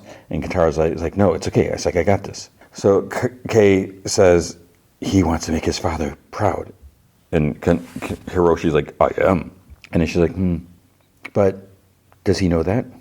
Apex Cybernetics, May follows that Kevin guy in, and it's like her badge won't work at like the security turnstile things. So desk guy asks, he's like, let me see your badge. And she's waiting, and she's like, is there a problem? She's like, I have a very important meeting with Brenda Holland. So he's like scanning next to the tablet. He's like, you're just new in the system. It happens sometimes. He hands it back. She goes, it works. So she goes up. She sees this guy, Liam, that I guess she knows. And she's like, is she in? And he says that, it's like, at this hour, she's not even out of spin class yet. And so she's about to leave. But then she's like, oh, it's such a hike back to my cube. She's like, you don't mind if I just, kick it here until she gets back? And he's like, no chance. And May's, or Cora, whatever, May's like, Liam, it's me. Come on. It's like, I'm on probation. You know how she is. And he's like, you have no idea. So he lets her sit at this table, and she's like, you won't even know I'm there. And she opens her laptop, finds a Wi-Fi network called Apex All Access, plugs in a USB stick. She gets access to Apex B Holland Executive Wi-Fi, and she starts like downloading stuff. I don't know if it's like her mail or what. It's just files, something. Kentaro apparently cut a cable under BMW. So the van pulls up, he like jumps in, says that that should buy them some time. Hiroshi's like, good job, son. So right when they pull away, Brenda walks out. It's like perfect timing. She walks out of her house. She gets in the car. She tries starting it, but it sputters. it won't start. So she curses. May takes a USB out. She's about to activate some link, but then she gets startled because that Justin, whatever his name was, he tries to give her a coffee, and then she's like no, I'm good, whatever. I'm already got the jitters or something. So she activated something that Kevin Guy's from the bar in his backpack, and we see him at his station, and his backpack starts to glow with his pulse, and then an alarm goes off. So he gets up, leaves his backpack. May looks up from where she's sitting, and there's an alarm going. She's like, what is that? Is there a fire? And the other guy's like, no, this is a new one. And she's like, should we? He's like, it's a radiation leak. He's like, all right, we got to get out of here. They start leaving. The alert says like unsafe levels of radiation. Then May turns back in the hall. We also see people in like yellow hazmat suits come in. So guess who it is? There's 4 of them. Kay maybe asks Shaw, like, what does he think that they're doing here with Hiroshi's device? And Shaw says, keeping it away from them. So they go down, they check the levels, and it's good to take off the suits. They see something on the screen, and Kay's like, what's that? And they have like captured critters in cages, and Shaw's like, looks like our friends at Apex are doing a little more on Skull Island than just rescuing us. And Hiroshi's like, Apex has teams coming and going all the time. They must have been smuggling them off the island. Shaw's like, I thought I'd seen it all on Axis Mundi, but I've never seen these before. And then he asks Kay, like she has. She's like, no. Kentaro's like, well, they're needle walkers. They're so crammed in there. Kate's like, this is barbaric. And Shaw's like, yeah, well, she's like, we're getting a better picture of who exactly we're dealing with now. So Shaw gives like some radios to Kai and Hiroshi. Kentaro's like, are we not doing anything with this? Shaw's like, that's a fight for another day. Everybody know their part. Kay and Hiroshi leave. May calls Shaw on the radio, and he asks her how they're doing. Did she confirm the Suzuki devices in the sub-basement? And she says that she's officially in Holland's office. So she's logging into her computer now, and we'll confirm in a second. Kentaro sees a screen with like the news, thousands unable to evacuate in time. He tries staying focused. May logs in, security lock says it should be on a sub-level 10, unless they moved it. Kentaro says that it's locked up tight. May thinks that she should be able to override the security. Shaw keeps telling her, to talk to him. He's like, May, talk to me. But it is only like 1 second of her typing. And he says, we're down to 2 hours before a Titan landfall. And, Hiroshi's got to get his hands on that device. So May gets access. Shaw tells her to, open a security door and go to the East Wing. Then they see Hiroshi and Kay open a door and they enter. They're like watching on the security monitors. Kentaro directs them from there. May asks if it would be faster if she just opened every door in place. And Shaw's like, that's not a good idea. But he doesn't tell her why. He doesn't say, there's these like creatures that are locked away in there. In an elevator, Hiroshi and Kay kind of laugh. She's like, it's strange, the 2 of us doing this together. And he's like, when I was little, I used to dream of this, joining my mother and father on a secret mission to save the world. And she's like, how did you know that we were saving the world? He said he had to believe that she would only leave him behind for something as important as that. Then on Outpost 18, Tim asks, how long do they have? And he's told 96 minutes. Sky tells him that he really hopes this Apex crap works. Tim says, well, they're about to find out. Then he sees all the Apex people leaving. They're all packed up. Tim runs out. The Jason guy, he's like, hey, what's up? And Tim's like, there's 20,000 tons of Titan about to run into 5,000 sailors. That's what's up. He's like, where the hell are you going? And Jason's like, what? Whoa. He's like, on my way to meet the main Apex team on the ground in San Fran. So once the Navy blows this thing up, we're going to go and mop up and do some analysis. Tim's like, no. It's like, the Navy cannot blow this thing up. It's going to go right through those ships, and then what?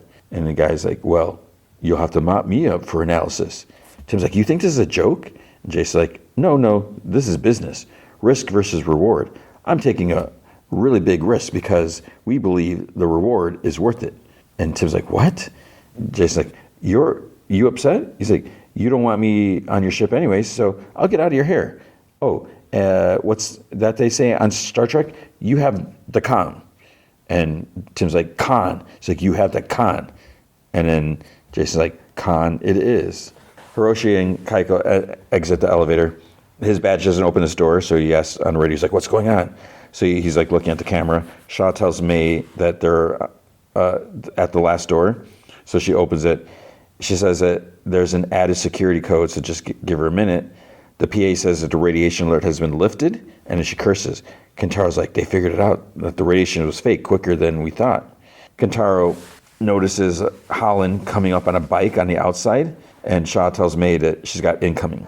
On Holland's computer, the camera screens are still open, and Holland enters her office, and May swoops in from behind her, so she like must have ducked out and waited for her to come up. May's like, hey, wow. She's like, you look good. You look good. And Brenda Holland, she's like, sorry, did we schedule something in? And May's like, no, sorry, I'm just stopping by. I just wanted to talk about something. So last night, someone was messing with the code. Meanwhile, Hiroshi and Kei are still waiting. Kei asks Lee if he can give them an update, and he's like, hold on. Holland takes out her laptop. May's like, should we get out of here? It's not very safe. There's radiation. Holland sits on a sofa in her office. She says it was a false alarm. Response team said it must have been a detector malfunction. And May's like, well, that's worrisome. So Holland says that it wouldn't be a tech company without a few glitches, would it? So she tells May to sit next to her.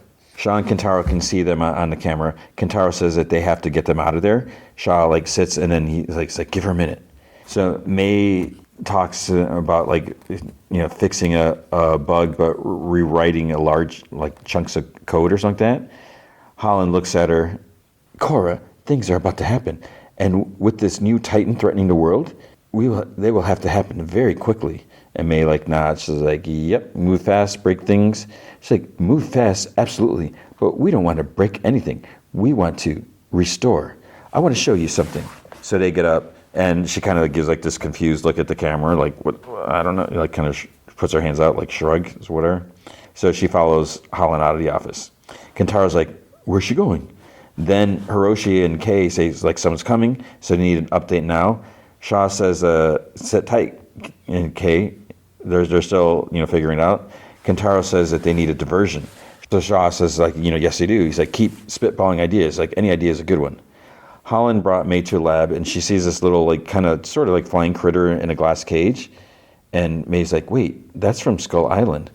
And Holland's like, poor things fell from its nest and was rejected by its mother. I'm sure Monarch would just let nature take its course, but who's to say that Mother Nature's always right? May's like, you're up to the same sick poop you were in Seattle? And she's like, no, Cora, not the same at all.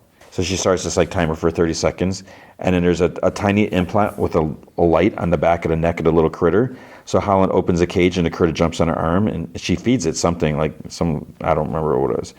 So May's staring, and Holland's like, you made this possible, Cora. Your code, it allowed us to short-circuit the creature's natural aggression by isolating neural pathways in its cortex. It's not sick poop, but sadly, we hit a roadblock. When you deleted your code, we wound up back at square one. And then she puts the critter back in its cage just as the timer hits 0. Holland says that they haven't been able to maintain the effect. So Cora's code is a key to this. She's like, think of what we can achieve. And May stares at the critter. And May says, you want to make these things your pets? Holland's like, this is what coexistence looks like. And we're the only ones trying to make it happen, not Monarch. If you want to save the world, Cora, Apex will let you do it. And she just stares at the critter. On Outpost 18, fighter jets take off. Tim asks, how long they have until they reach the fleet. And the guy says 26 minutes. He asks Tim if he really thinks that they'll be able to stop it. And he's like, no. Back in Holland's office, she asks May, Cora, if she wants some tea. She's like, no. But she says she knows she's putting pressure on her, but the clock is ticking. May tries going to her desk to get her to Holland's desk to get the USB because it's still plugged in, while Holland's back's turned. But then she turns around too soon. Shaw and Kentaro are in the hall. Shaw breaks the glass, to get a fire axe out. Meanwhile, Holland tells May she knows why she's here. You think we took your friend Suzuki device? May's like, what are you talking about? And then Holland's like, we did. We needed a problem, so this could be the solution.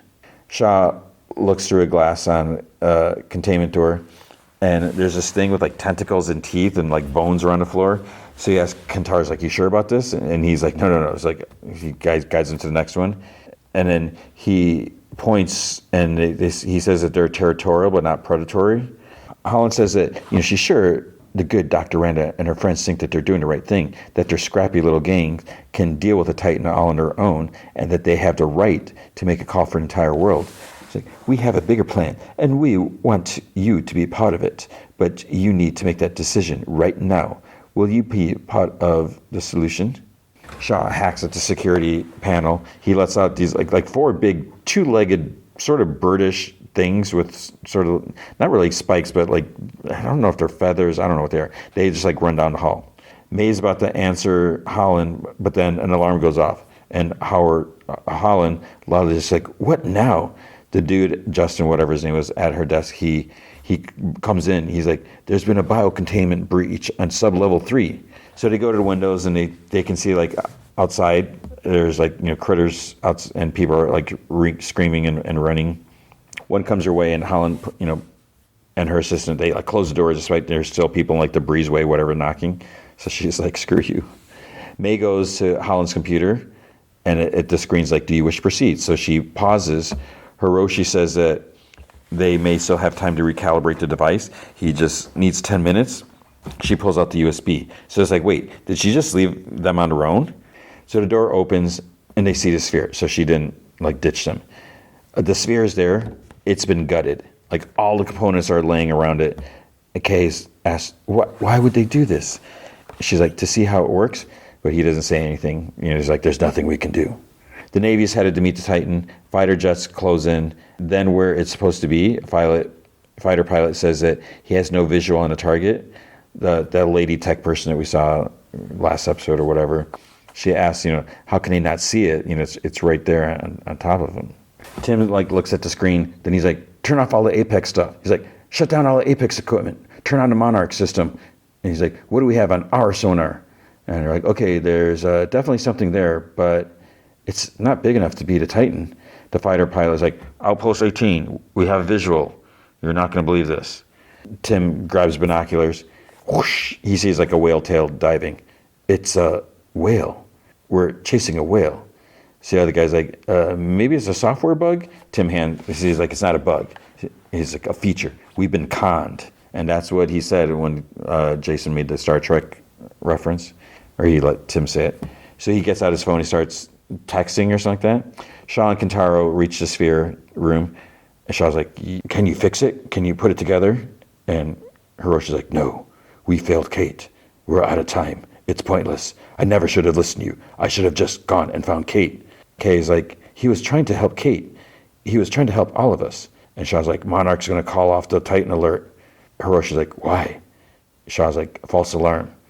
Hiroshi grabs Shaw's phone. Kentaro sees something, and Shaw's like, she's okay. All right, let's get out of here. Kentaro, tell me we're on our way. And Kentaro's like, guys, you should check this out.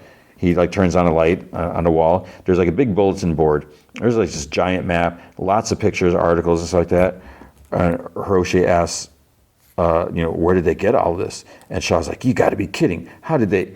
He sees a file picture of him when he was young. Kay sees a picture of her and Bill, photos of Godzilla. Shaw's like, I wonder what the hell they're planning. Kay is like, this is Billy's work. And on a table, Hiroshi picks up the family photo of them. Underneath, in some bound stuff, there's you see there's a letter to Lee from Kay. Hiroshi has a flashback.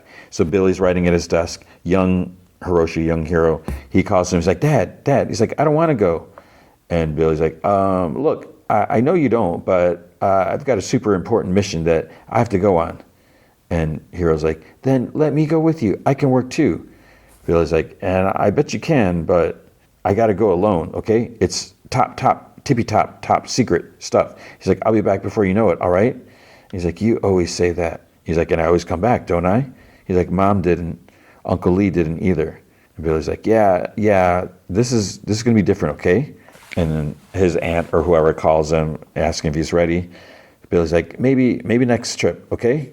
And he hands him a book. He's like, study up on your cartography. Maybe you can help me, okay? And his aunt's, she comes in, guides him off. She's like, we're going on a plane, a big one. Shaw gets Hiroshi's attention when he asks Kate, he's like, look at this. on the map, there's like lines, there's a path, and there's like pictures and like writing it and pinned at different spots. She's like, he completed the map. And Shaw's like, yeah. Hiroshi's like, a map of what? Kai says, the one that he started in 1957, the Titan's migratory route. And Shaw's like, sitting in an apex basement while the rest of the world hides in theirs. Kai's like, they knew where it was going the whole time. And he's like, mm-hmm. And someone's like, where's it going next? Kai's like, Santa Soledad, the first place that we saw it. So Shaw's like, come on, grab some of this stuff, let's go. Outside, Kai's like, hey, where's May? And, because she's not replying. And, she was supposed to meet them inside or something like that. Shaw's like, we got to go. It's like, hey, Hiroshi, we're not leaving her here. And he's like, does she know where to meet us? And he's like, yes, she knows. So you get in the van. Wasn't sure if it was their van or not. Shaw's like, try her again, Kentaro. And then he's like, she's not coming. And they're all like, what? And Shaw's like, that's interesting. He's like, why not? So the text is like, I'm staying with Holland. She showed me something that could stop Titan X. You guys do your plan. I have to try hers. Good luck and stay safe. So then it's night. Van pulls up to the motel. Kate's waiting in a parking lot. So I was like, how the heck did she find them? And how did she get out of San Francisco when it's chaos, everyone's trying to evacuate and everything, and then to fly to Florida so quickly? Because I thought they only had like a couple hours. I don't even know. Maybe they went to grab something to eat, whatever. Hero jumps out of van. Kate? He like slowly walks up to her, hugs her. Kay hugs her. Kentaro and Shaw like look at her, and she's like, who picked this dump? And Kentaro's like, who do you think? So Shaw like kind of tilts his head like, yeah, well. And then she's like, sorry, I left. I got scared. I didn't want anyone else to get hurt because of me. But the Titan is out there, and I think I can help. Kentaro's like, all right, you can help us unload. So they start going to van. Shaw walks up to her and gives her a big hug, which is kind of sweet. I love that they have this connection. Then Kay sees a case of like Bill stuff on a front seat, like an egg crate or whatever. And then she sees an envelope, the letter that she wrote Lee. And it's like, oh crap. Hiroshi's on the other side, like at the door. He's reading the letter. It's like, why would he read a personal letter that says, Dear Lee? And then he like looks up at his mom. So Hiroshi's going to know that his mom and Shaw had their little fling and cheated on Billy. And that's probably why Billy left. This is going to be very messy. It's like, ugh. And it's all because, Lee, why did you keep this letter? I know why you kept the letter, but man, what were you thinking? So now we got to wait. I think the next episode's out. Yeah, because I think I'm like a week, like a half a week behind or something like that. So yeah, you can definitely watch the next episode now. Okay, then we have Daredevil Born Again. So the second season's here. And should I say it? I'm going to say it. Thank you, Disney Plus, for just dropping one episode.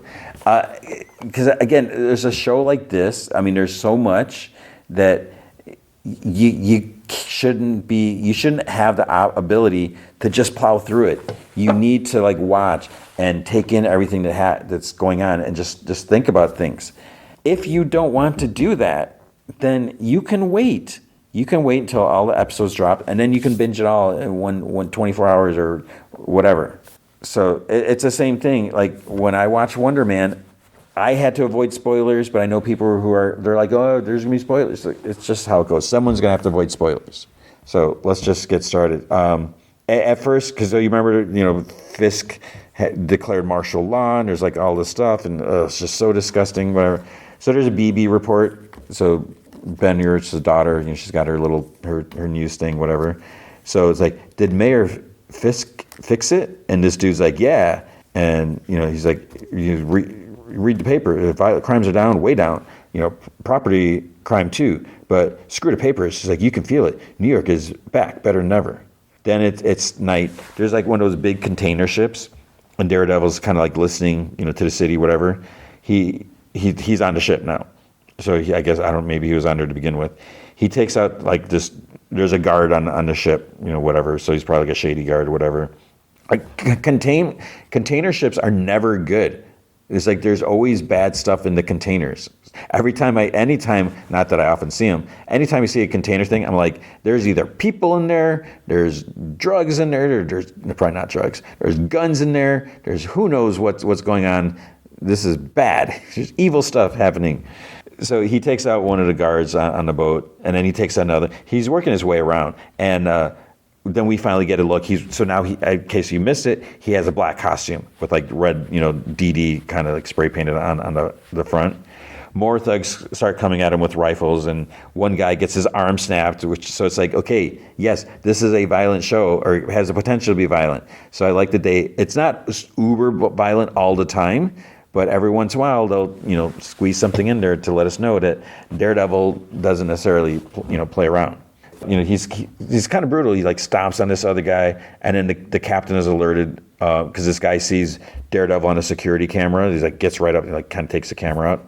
And, it's like big close up of Daredevil. You see the DD, whatever, and they're like, it's a devil or something like that. So the captain cuts the engine. Then that's when, they know that the devil's there. So Daredevil feels like a wall, and I don't know what's going on. He like kind of punches through it. I guess I'm just used to like on a boat or on a ship, everything's metal, but this is just like not even drywall. He punches through. Then there's like crates of stuff. It's like weapons, right? He opens it, all these guns and who knows whatever, like weapons and stuff like that. So then the captain tells the other guy that they're gonna be coming for them. So he's about to do something. The other guy's like, we can't. There's men down there, and they're speaking another language. The captain's like, do you know them? He's like, I don't. So it's like, we were told what to do if we were boarded. So he tells the guy that he knows what will happen if they don't. So he hits a button, an alarm blares, and it's like distress you see on this little screen. Down below, Daredevil feels like the boat shudder. He starts running out of room, then he stops, he like listens, he starts filtering the different sounds. He takes one knocked out guy's watch. I'm not sure, why did he take the watch? The boat is like starting to sink from the back. The captain basically flooded the boat. So it's starting like to tilt up. Daredevil tries like hanging on. He sees the water coming from like the back. So he lets go and he like jumps down into the water. Then we see Daredevil makes it to the shore. He's like panting, he's all wet and everything. And then we get the intro to the show.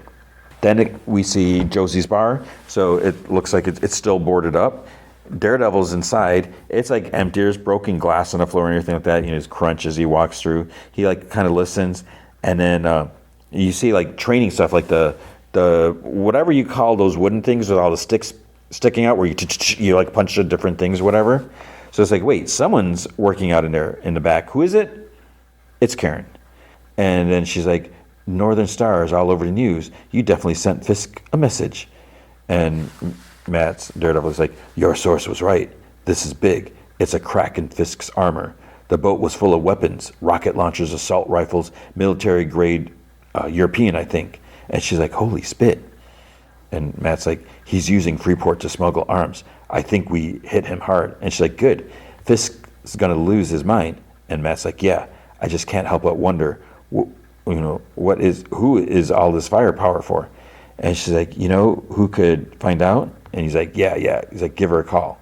We'll get the message out there that the mayor is running guns. The weapons, all of it, is still on board, just outside the port. And she's like, so what's next? He's like, proving it. And she's like, okay, well, I'm pretty sure I could help with that. And Matt's like, oh yeah? He's like, I'm kind of counting on it, Miss Page. They smooch. And she's like, I need to call in a favor with Metro General. Tonight was a good night. He's like, it could get better. More smooching. Fisk arrives at the dock. Buck opens the door, the SUV door. Daniel and Sheila are there. She's like, Harbor Patrol confirms that the wreck is blocking the entrance to the port. Nothing is landing until the Northern Star is cleared. And parachutes are being diverted to New Jersey. Fisk stares at the big ship. It's partially stunk, kind of like sticking up, and in the bay. Harbor Patrol's like, you see them circling around with like searchlight. Fisk like turns and stupidly is like, this is a terrorist attack, orchestrated and executed by the vigilante of Hell's Kitchen. Daniel's like, yeah, I think I get that out there. And then Powell, the one shady police officer who's now in charge of the task force, whatever, he's like, Powell, I want you to organize the salvage operation. And Powell's like, copy that. He's like, I'll have a crew for you by morning. And then Fisk is like, the hunt for Daredevil and Karen Page. Intensify it. And they're like, yes, sir. And he's like, Buck, who knew what was in that ship besides you and I? And he's like, only the captain and the first mate, sir. He's like, find them. And then he gets back into the SCV. We see someone with a gold ring sitting at a bar with the ship capsizing on the news. His phone rings. The dude is Matthew Lillard. I love Matthew Lillard. He's awesome. He's like, yeah, I'm watching. And there's like a bunch of drinks on the bar. He's like, yeah, I would say cluster fudge is a pretty apt description. And then it's like, wait, is he outside of Washington? Is that the Washington Monument? I don't know. And he's like, no, it's fine. I'll go up there myself. I need the miles. He ends the call, and he puts his flip phone into his drink. So I guess it must be like a burner phone. Then there's a BB report. This dude points to harbor and says, Mayor Fisk is going to clean that up. This lady that he's with says that she worries about pollution. And dude's like, babe, this is the East River, okay? It's nasty. There's diapers floating right there. He's like, I'm worried about the masked bastards. She's like, I don't care what he needs to do. Lockdowns, task force, throw the book at him, whatever. If these animals can do something like that, she scoffs. She's like, what's next? And it's kind of crazy, obviously there's a lot of parallels with Fisk being in power and doing like whatever he wants. He's like, he is not in check. He's just doing whatever he thinks whatever he wants to do. And obviously there's certain people that usually follow that. What's interesting here is Fisk is a white dude. He's as white as they come. He even wears a white suit, right? But this couple here that are like buying in on it, it's not like your typical whatever, because like the dude is black and the woman's Latina, so and they're all for what the white man is saying. And I don't know if that sounds racist against the white dude, but it's just. Fisk is he's so appalling, like what he's doing. He's like, oh my gosh. And it's like almost to the point where it's like, I don't know, I don't want to watch this show because he's so despicable. He's like a piece of crap. But they're just buying into his lies. But that's how it works. People do it. People whatever. They buy into it, and I don't understand. Karen and Matt are in their hideout. They're watching on the laptop. So, says Fisk is losing his mind. She said it'll probably take her a bit longer to meet up with her sources. So she's like, let's make it 4:00. And Matt's like, if you're not back by 5, I'll meet you at the fallback spot. So she sighs, and he's like, you okay? And she's like, I mean, just fudging every time, Matt, no matter how we come at him, no matter what we do, Fisk just gets back up, even worse than before. He's like, yeah, that's why we have to keep trying, huh? And she's like, yeah. He's like, we exposed that he's running guns. He's using Freeport to line his and his cronies' pocket, show the city, show Albany who he is, and he will be held accountable. It's like, I have to believe that, Karen. Actually, I think he calls it like Care. And her phone like buzzes. And she's like, Jess just pulled the ship's manifest. Jess? Who could Jess possibly be? You know who it is. Maybe. And Matt's like, well, she get who he's smuggling guns for? And Karen's like, no, but for now, we have the captain and the first mate. Both Cypriot nationals and both have family in Astoria. He's like, I'll check it out. He's like, be careful. As he leaves, we see like there's like a few different wigs that Karen must be using when she goes out. And there's like one like mannequin head wig thing that's like without a wig, and it's like bald. And then it zooms into Wilson Fisk's bald head. He's sitting in his office. He's breathing heavily. That's a closed caption. Breathes heavily. He's looking at the ship's camera footage, and he sees a close-up shot of Dee Dee's chest. Slams his laptop shut. Sheila comes in with a couple dudes, and he shakes the hand of this guy, Mr. Gomez. He says, it's good to see him again. Gomez is like, you haven't met the Attorney General yet, have you, Mr. Fisk? And he's like, no, I have not. And the guy's like, certainly for not the lack of trying, I might add. And Fisk's like, I have my hands full here in New York. And Gomez is like, which is why we are here, actually. And the guy's like, you've given yourself extraordinary emergency powers. Your Safer Streets initiative equates vigilantes with terrorists? And Gomez is like, imposing mandatory life sentences on anyone convicted of extrajudicial actions. So that right there is insane. Fisk, the mayor of the city, he's just like, okay, I'm going to make this law. If you are a vigilante and if we catch you, we are going to lock you up for life. Mandatory life sentence. And he's just, no rights. You basically have no rights whatsoever. So he's like, anyone convicted, whatever. And Fisk is just like, your point being? So then the attorney general's like, my point is that these are provocative moves, Mr. Mayor. Moves that weren't discussed with the governor, weren't discussed with myself. And Gomez is like, yeah. And now you got a ship capsized in the East River? Fisk is like, please tell the governor that the culprit will be brought to justice loudly, visibly. I vowed to clean up the streets, and I've done that. And then the guy's like, listen, Wilson, all I'm trying to say is that there will be a lot of scrutiny with the vigilante trials. My office needs to be involved. I know you're not going to like it, but that means oversight. Then the door opens. Okay, hi, sorry I'm late. Do you know they have a Gyro King in Manhattan? The line was around the cart. It was like it was insane. But look at this thing. It's a pound of food. So it's Matthew Lillard. And everyone's just like standing confused. She was like, I don't know why security let you in or who you're even if you're even supposed to be here. He's like sat on the sofa, like in the room. He's like taking off his jacket and opening his briefcase. He like looks up at her. I am definitely supposed to be here, Sheila. And she looks at Fisk and he's like nods at her. And she's like, and Fisk is like, Charles, Mr. Charles. Sheila's like, well, where are you from? And he's still eating. He's like, so good. And he's like, Langley. And she looks at Fisk again, and Gomez is like, I don't know what you or the agency thinks that you're doing here, but Mr. Charles, he's like, well, I don't know what a lieutenant governor actually is, so I guess we're even, aren't we, Juan? And the way he like emphasizes his name, I don't know why. Fisk and Daniel kind of chuckle softly. The attorney general's like, well, whoever you are, we will not be intimidated. And then his phone buzzes. You're definitely going to want to answer that phone call, says Mr. Charles. He answers, and the attorney general, his like face turns into a frown. Oh, yeah, I totally understand. Yes, Miss DeFontaine. DeFontaine, that's the lady in charge of New Avengers. Vanessa Contesta, like whatever her name is. So the call ends. And then the attorney general's like, as I was saying, Mr. Fisk, my office will totally support you and your policies regarding vigilantism, safer streets, hell, all of it. And Fisk, I keep wanting to call him Kingpin. Fisk is like, oversight? And the guy's like, won't be a problem. I appreciate that very much. It's so disgusting how Fisk keeps getting his way. How? How does this happen?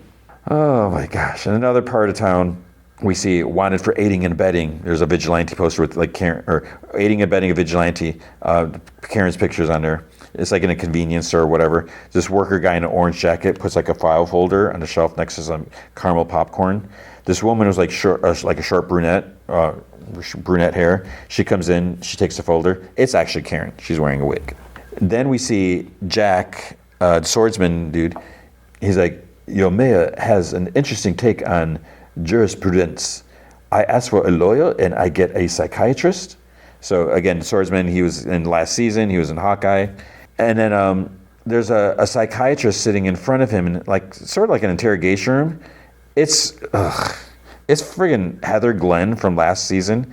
So this is a psychiatrist who was treating Fisk and his wife, Vanessa, and who was like held captive by Muse, and who just really lost it, who was dating Matt, and then just kind of lost it, and now she's like Kingpin's puppet. So she's like, this evaluation is for your legal team at Murdoch and McDuffie, as well as the district attorney. I'm just an impartial observer here. And it's like, yeah, right. And so Jack's like, oh, please, Dr. Glenn, impartial? That's cheeky. And he looks over it. There's like a metal vise attached to the table for some reason. And he's like, and where exactly is here? She's like, well, in the case of adults dressing up in costumes and fighting with the police, it seems a psychological evaluation is in order. And as she's saying this, she writes hostile. which is such BS. He is not being hostile. He's just saying, where are we? What's going on? What are you talking about? He says, an absurd accusation which I categorically deny. And then she writes, delusional. And she says, Mr. Duquesne, I forgot how you say his name. Are you saying that you're not the vigilante known as the swordsman? He's like, I'm saying District Attorney Hochberg will have to prove that in a court. And then she writes, hates authority. She's like, oh my gosh. She's like, I'm going to ask you some true or false questions. There's no wrong answer. Please answer truthfully. True or false? I like Mechanics magazine. And Jack's like, this is a waste of both our time. If a psychological evaluation is needed, I prefer it be done by a professional agreed upon by both the prosecution and the defense. I know the law, Dr. Glenn. And then she kind of like looks over her shoulder at the door, and in the window she sees like the reflection of Muse, the serial killer from last season, but he's dead. So not only is she somehow flipped and turned completely evil and despicable, now she's like having visions of a dead killer. So she's gone cuckoo for Cocoa Puffs. So, and she kind of freezes as she's looking at it, and Jack kind of gives her a look, and finally she speaks. And she's like, do you? Then you know you're being held here under the Safer Streets Act. You're not at Rikers. The NYPD has no jurisdiction over this place or any knowledge of your whereabouts. Those two men outside can do whatever they please to you, should I ask them to. And your trial? It's the only thing that might ever enable you to see the light of day that can be postponed until you heal, or canceled if you don't. True or false? I like Mechanics magazines. But the fact that she says all that, she just sucks so bad. So Jack just sighs, and he's like, false. So security at the law firm at McDuffie and Murdoch, whatever, she answers, if you're calling about a relative detained by a task force, I'll have to put you on hold. Kirsten walks in, Cherry's sitting like back in her office. She puts a stack of folders in front of him and says that she needs him to look into those for him if he can.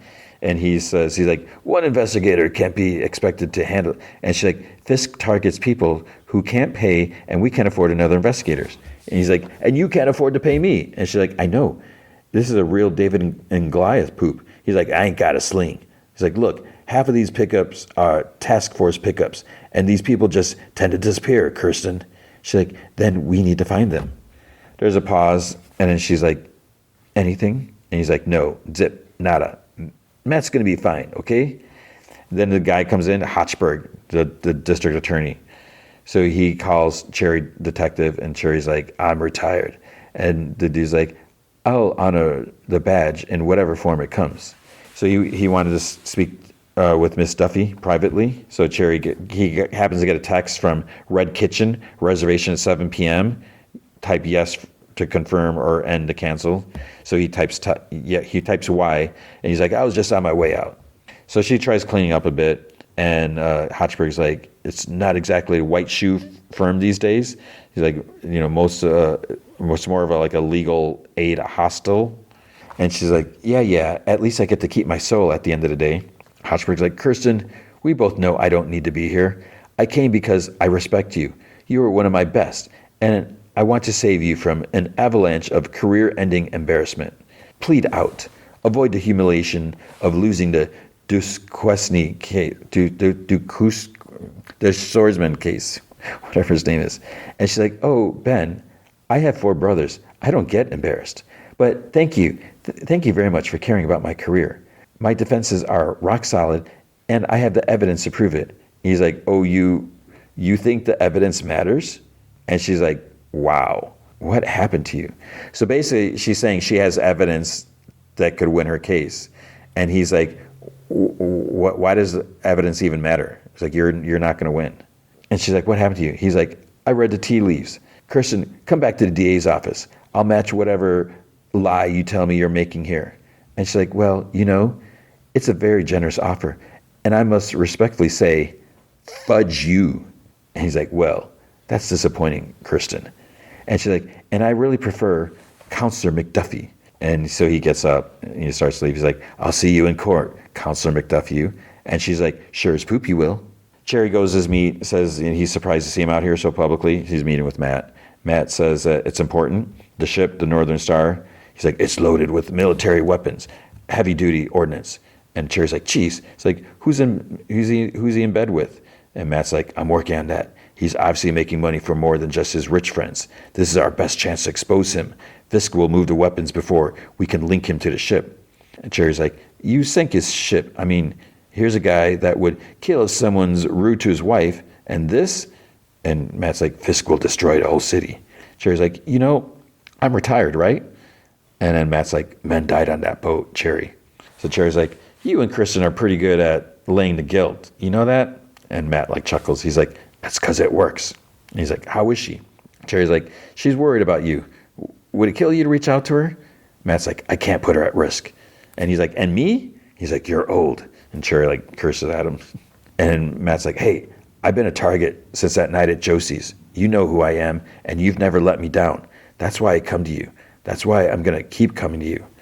And Cherry's like, all right. Northern Star, what do you need from me?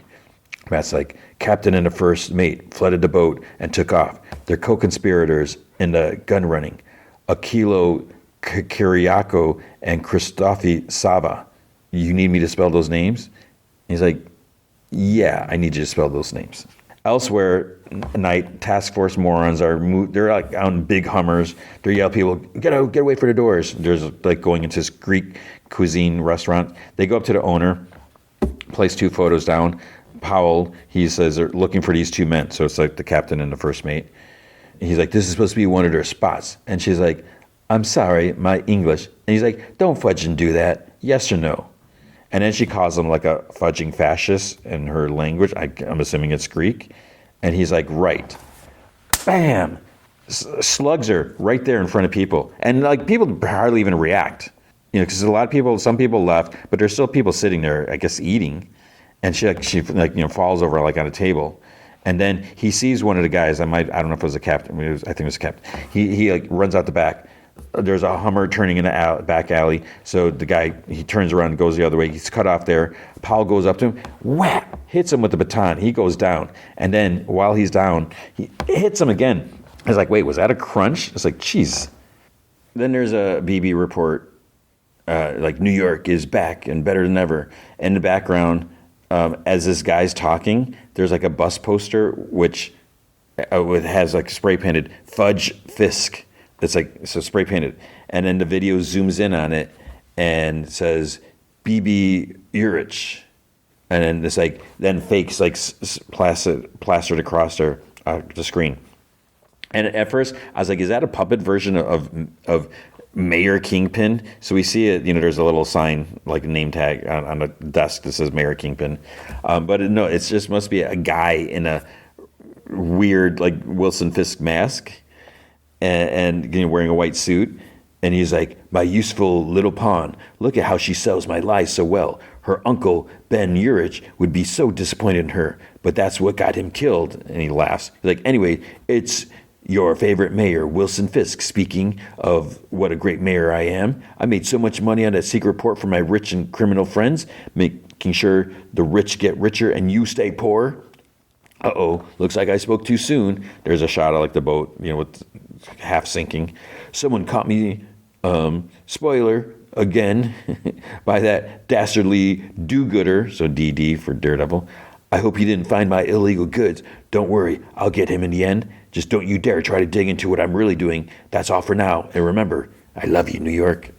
So I'm not sure where this BB report, this edited, hacked, whatever, who put this out, who is seeing it, because Fisk would have a fit.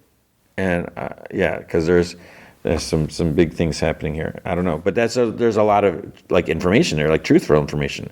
So who's doing that? Daniel, at first I was like, is he at a party or is he having? So he's having a party, big party.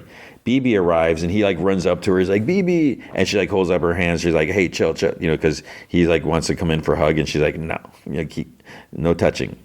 And he thanks for coming, and she like kind of looks at all the party stuff and like alcohol and stuff like that. And she's like, dude, what the fudge? He's like, yeah, right, it's pretty dope. And she's like, no, dope is any place in Manhattan without 8 roommates. Like, this is 2 steps beyond that.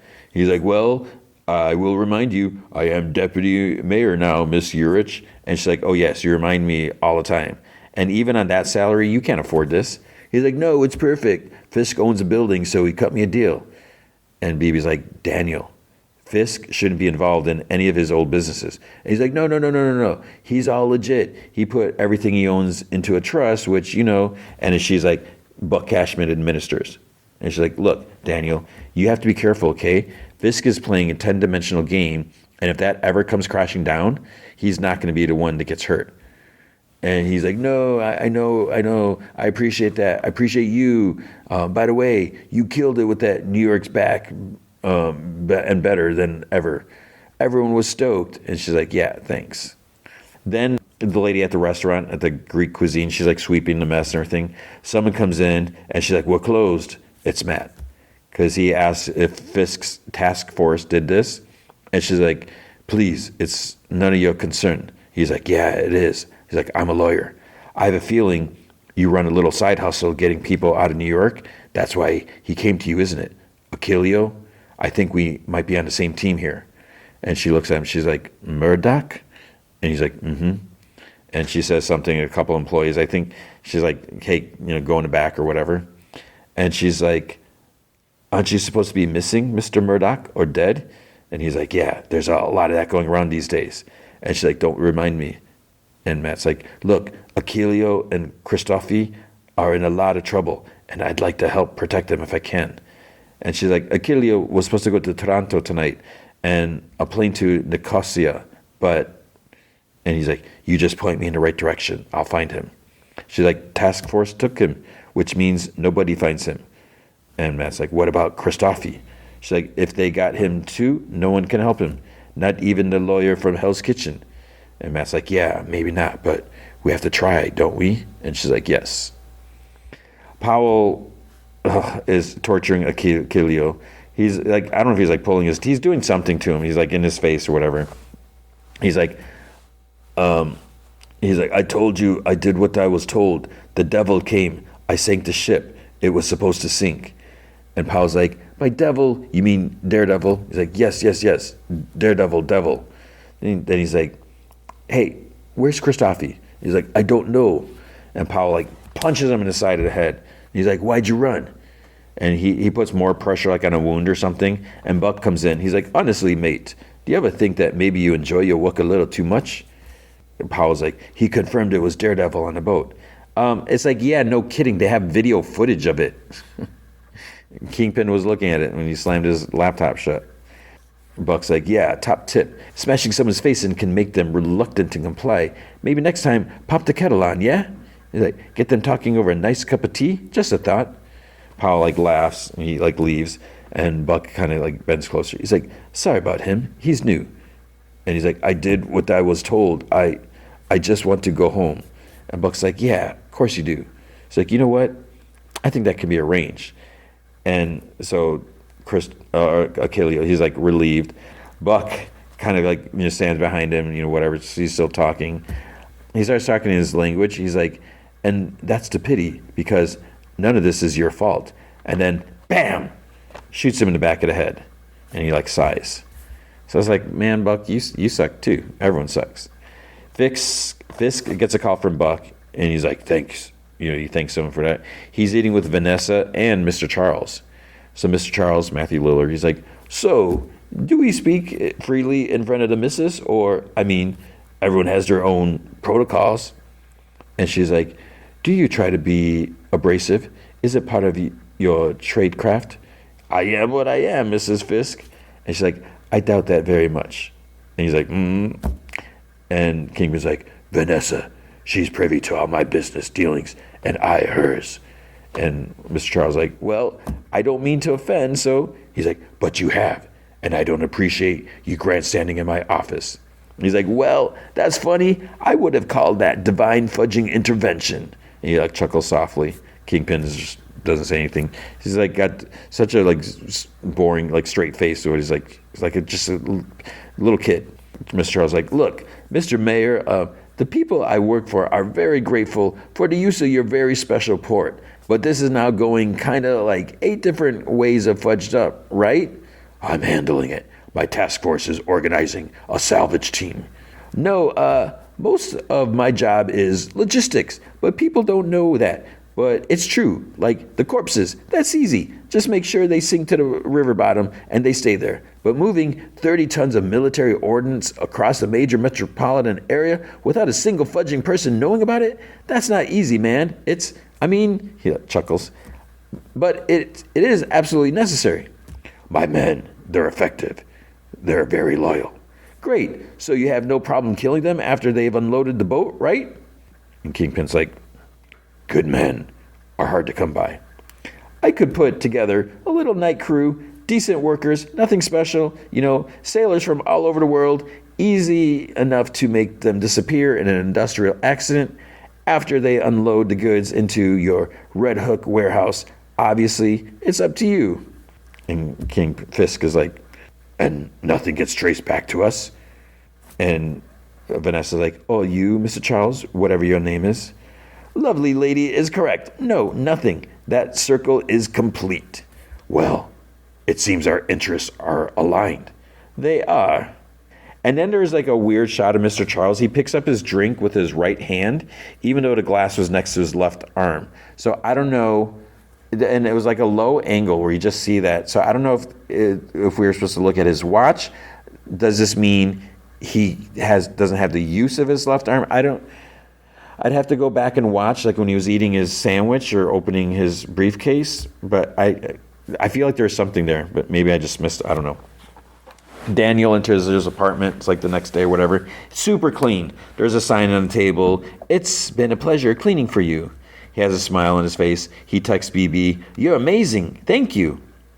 She texts back, I hired cleaners. Cash at me 500. And he just like puts his phone down. BB's like walking with Karen. At first I was like, who's she talking to? Because she's wearing a wig. And it's like, short, whatever. So then she's like, my inside guy, my source, only, this is BB. She's like, he doesn't know it. And Karen's like, do you like him? And BB's like, he grows on you, but no, not like that. And Karen's like, good. Could get complicated. Does he have any idea what you're up to? And BB's like, no. Maybe, I don't know. And Karen's like, your uncle used to say something. Took me a little while, too long, to figure out what he meant. But he said the easiest people to manipulate are the manipulators. Never forget, BB, we are manipulators. And BB's like, is this some like sisterhood, here endeth the lesson type poop? And Karen laughs. She's like, no, it's more like an I don't want you to die type of poop. And BB's like, yeah. And Karen's like, I do not want you to follow the footsteps of your uncle. And BB's like, you guys were close, right?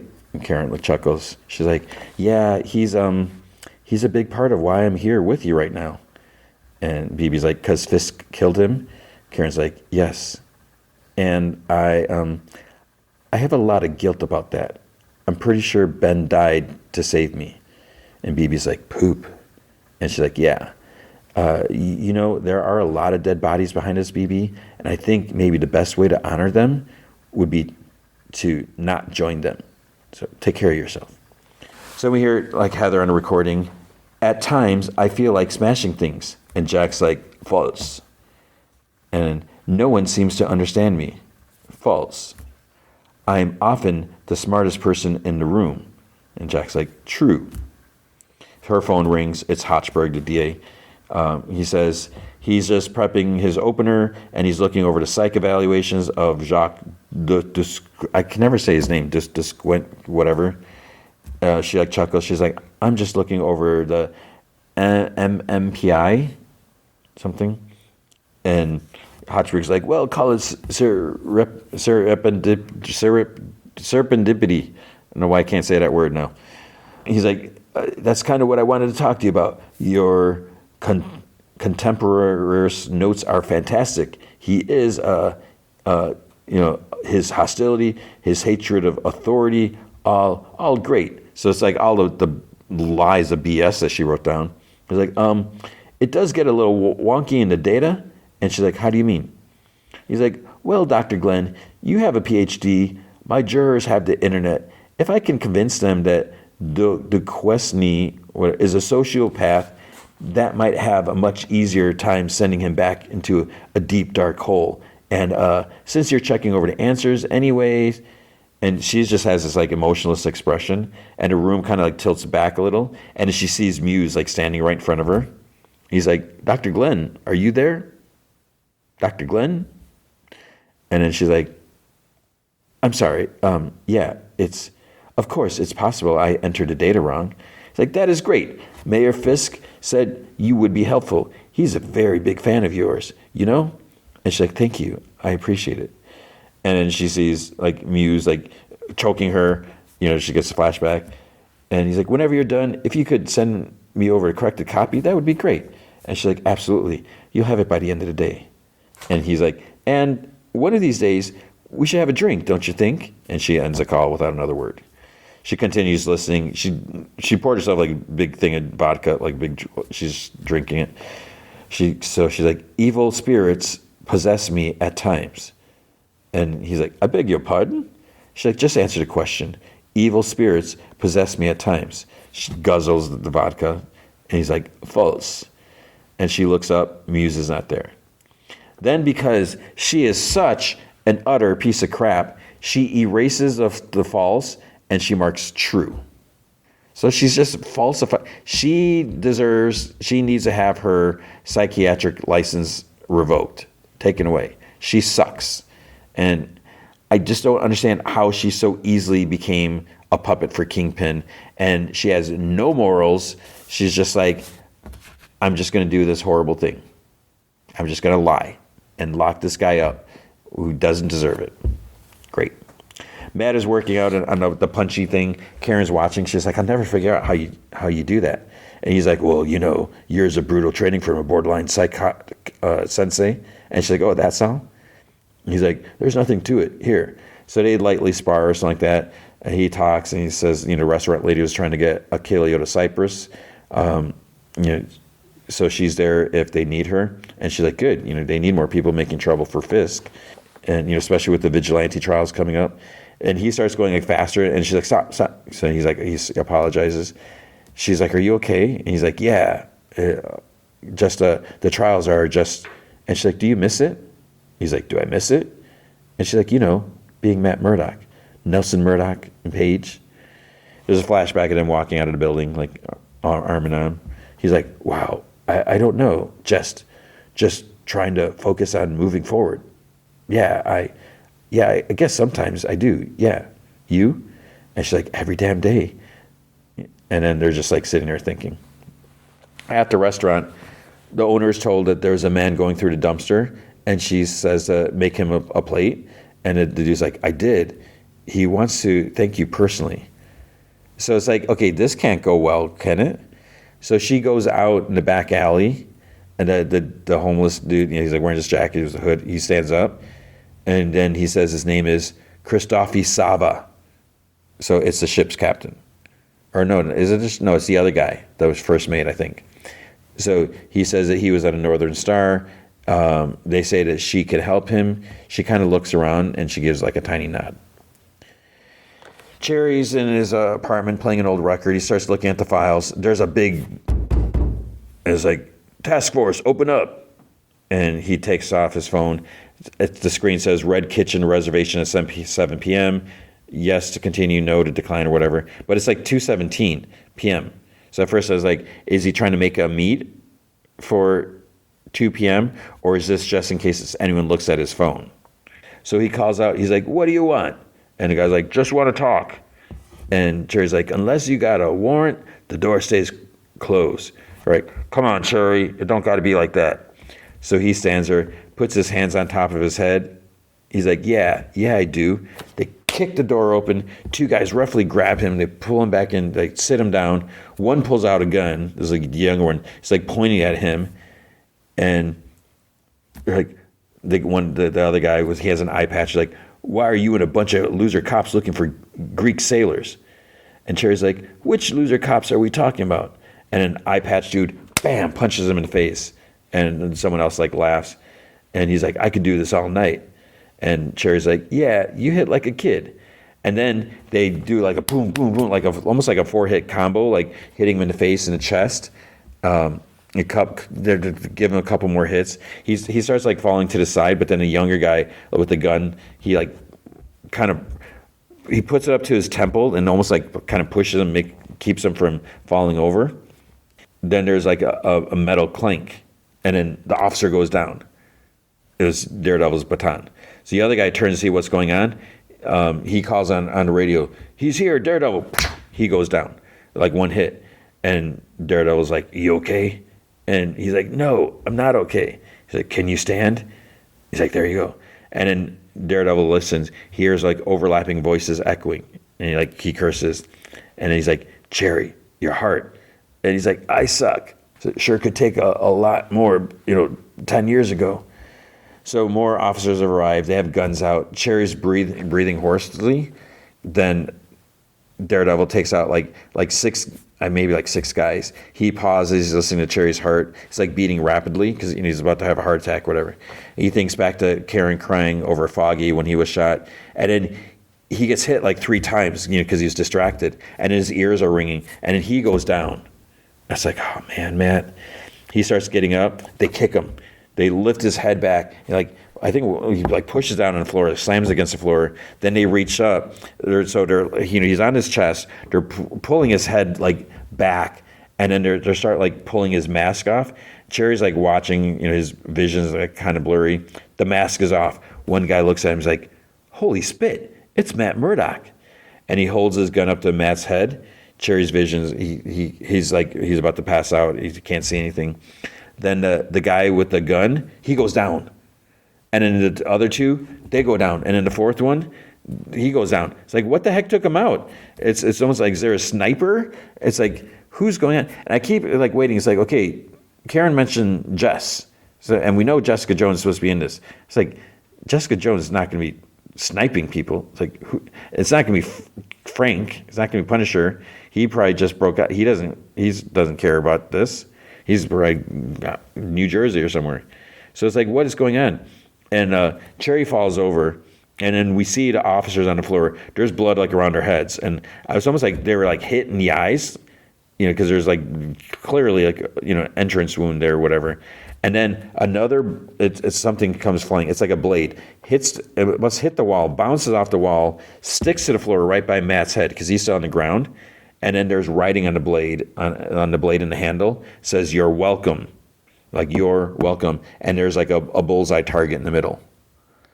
So, what's his name? Poindexter? What's his first name? Bullseye, whatever. He saved Daredevil. And he killed the officers that saw that he was Matt Murdock. And because he hates Kingpin. So I didn't think I would be happy that Bullseye is around, because I hate Bullseye. But he did what needed to be done, and it's like, holy crap. So that was unexpected, because I was like, how is Matt going to get out of this? I was like, they're what, are you going to cuff him and he's going to come to? And then it's like, wait, crap, they're pulling his mask off? Yeah. So, bad news. But now, I hope they don't kill Cherry, because killing Foggy is, it's like, come on, we just, yeah. I know you need casualties and make things, but no, we don't need that. We do not need to constantly kill characters off. So that was the first episode of Daredevil. So that was pretty crazy. That was good. And now the movie feature is Ready or Not 2, Here I Come. So I believe that is what it's called. That's what the poster says. That's what Wikipedia says. And that is what Rotten Tomatoes says. I really enjoyed this movie. I was a big fan of the first one. And I think, what I say, 2019, that when it came out? So I started saying this at the beginning.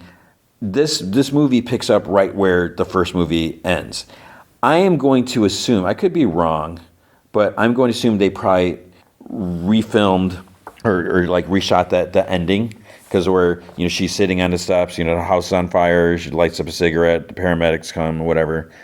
I could be wrong, but if they did a great job recreating that. It'd be silly to spend the money to do that, but that's what they do. You saw the trailer, so basically, let's back up. What happens in the first Ready or Not? So Samara Weaving, her character, Grace, she's marrying this dude. He happens to be like really rich, and he's got this big family. So they have to have the wedding at the estate, and he's not really into his family so much, but she's kind of likes the family because she said that she was in foster care. She didn't have a family, so she likes the idea of that. Their family made money, all this money in games or whatever. There's a tradition that when there's a wedding that they have to play a game before midnight that night, whatever. So picks a card. There's all these different types of games, whatever. The card that she picks says hide and seek, and then everyone's like, "Oh crap!" And she's like, "Oh, what are we gonna play hide and seek?" And she thinks it's funny, and they're like, "Yeah, whatever." So what it turns out is that is the one bad card where if the person chooses hide and seek, everyone else needs to try to kill them before dawn. If they do not, Mr. what's his name, the demonic entity, Satan, devil, whatever, that they made their deal with to get all this power will not be happy, and they're going to die. And they don't. Is that true? They don't know because obviously they've survived. At the beginning of the movie, we see them playing like hide and seek when the fiance is like a kid, so he doesn't really see fully. His brother kind of made it so he didn't have to see something. So basically, the first movie is Grace trying to survive all this. Lots of crazy violence and stuff like that. People accidentally getting killed, except for her. She survives. So now this one, basically, there's more to the power people. There's like this group, what is it called? I don't know. Where things kind of continues. It's like who holds the seat of power over everything. And basically, they're telling her she has to do this again. And she's like, she doesn't want to do that, but they're like, she doesn't have a choice. She says she's not going to. And then they changed it from the trailer. Because in the trailer, they're like, okay, then they're like, kill the sister. And they pull a bag off a head, her sister's tied up next to her, when they get her there. But in the actual movie, she does see her sister, she knows her sister's there before that scene. So that's the weird thing. It's like, wait, she has a sister? There's no mention of a sister. How come her sister was not at her wedding? There's reasons for that. They explain, basically they're estranged. There's some stuff that happened and we find out through the movie. So that's the nice thing about this. By having her sister there, it allows Grace to kind of evolve a little more, to get a little more depth. Because the first movie, she's basically on her own, just trying to survive. And there was a little bit of talk with her fiance before. She talks about like her past and why she wants to marry him or whatever. But there's not really enough to get to know who she is. We're just seeing her survive. So by having her sister here, even if when they're bickering with each other, we're learning more about her past and like what happened, how they got there, and like why her sister wasn't at her wedding and stuff like that. And it also allows for some of the comedy aspects because yes, this is like a survival horror movie, but there's a lot of like accidental death, a lot of blood splattering, and it's just weird and wonky, and there's some humor to it. And so and Kathryn Newton, I think she's I like her, the things that I saw, that Freaky movie, was that what it's called, with Vince Vaughn, which is basically like Freaky Friday, where Vince Vaughn's a serial killer. That movie's hilarious. I think that's the first time I ever saw Kathryn Newton. Obviously, she's in Ant-Man, Quantumanium, whatever. She was also in, was it Lisa Frankenstein? Someone Frankenstein. So I like her. I think they make a good pair because, again, it gives Samara Weaving someone to talk to, and that was huge to kind of evolve the movie. Because if it was just the same thing again, Yeah, it's still going to be fun in that, but she needs someone to talk to let the character actually do stuff. And I think that is probably going to be like one difference over this and They Will Kill You. I could be wrong, and I don't mean to be harping on that again, but They Will Kill You. It looks like it's just one person surviving or trying to survive. So there's a lot of weird things, and there's a lot of legality to it. Basically, the family, they have to kill her, whoever does it, or there's like a ring. So whoever's like wearing the ring, they get all the power and they can control like everything. So there's a lot of violence and a lot of yeah. And during one fight scene, I'm going to spoil this. They play Bonnie Tyler's "Total Eclipse of the Heart."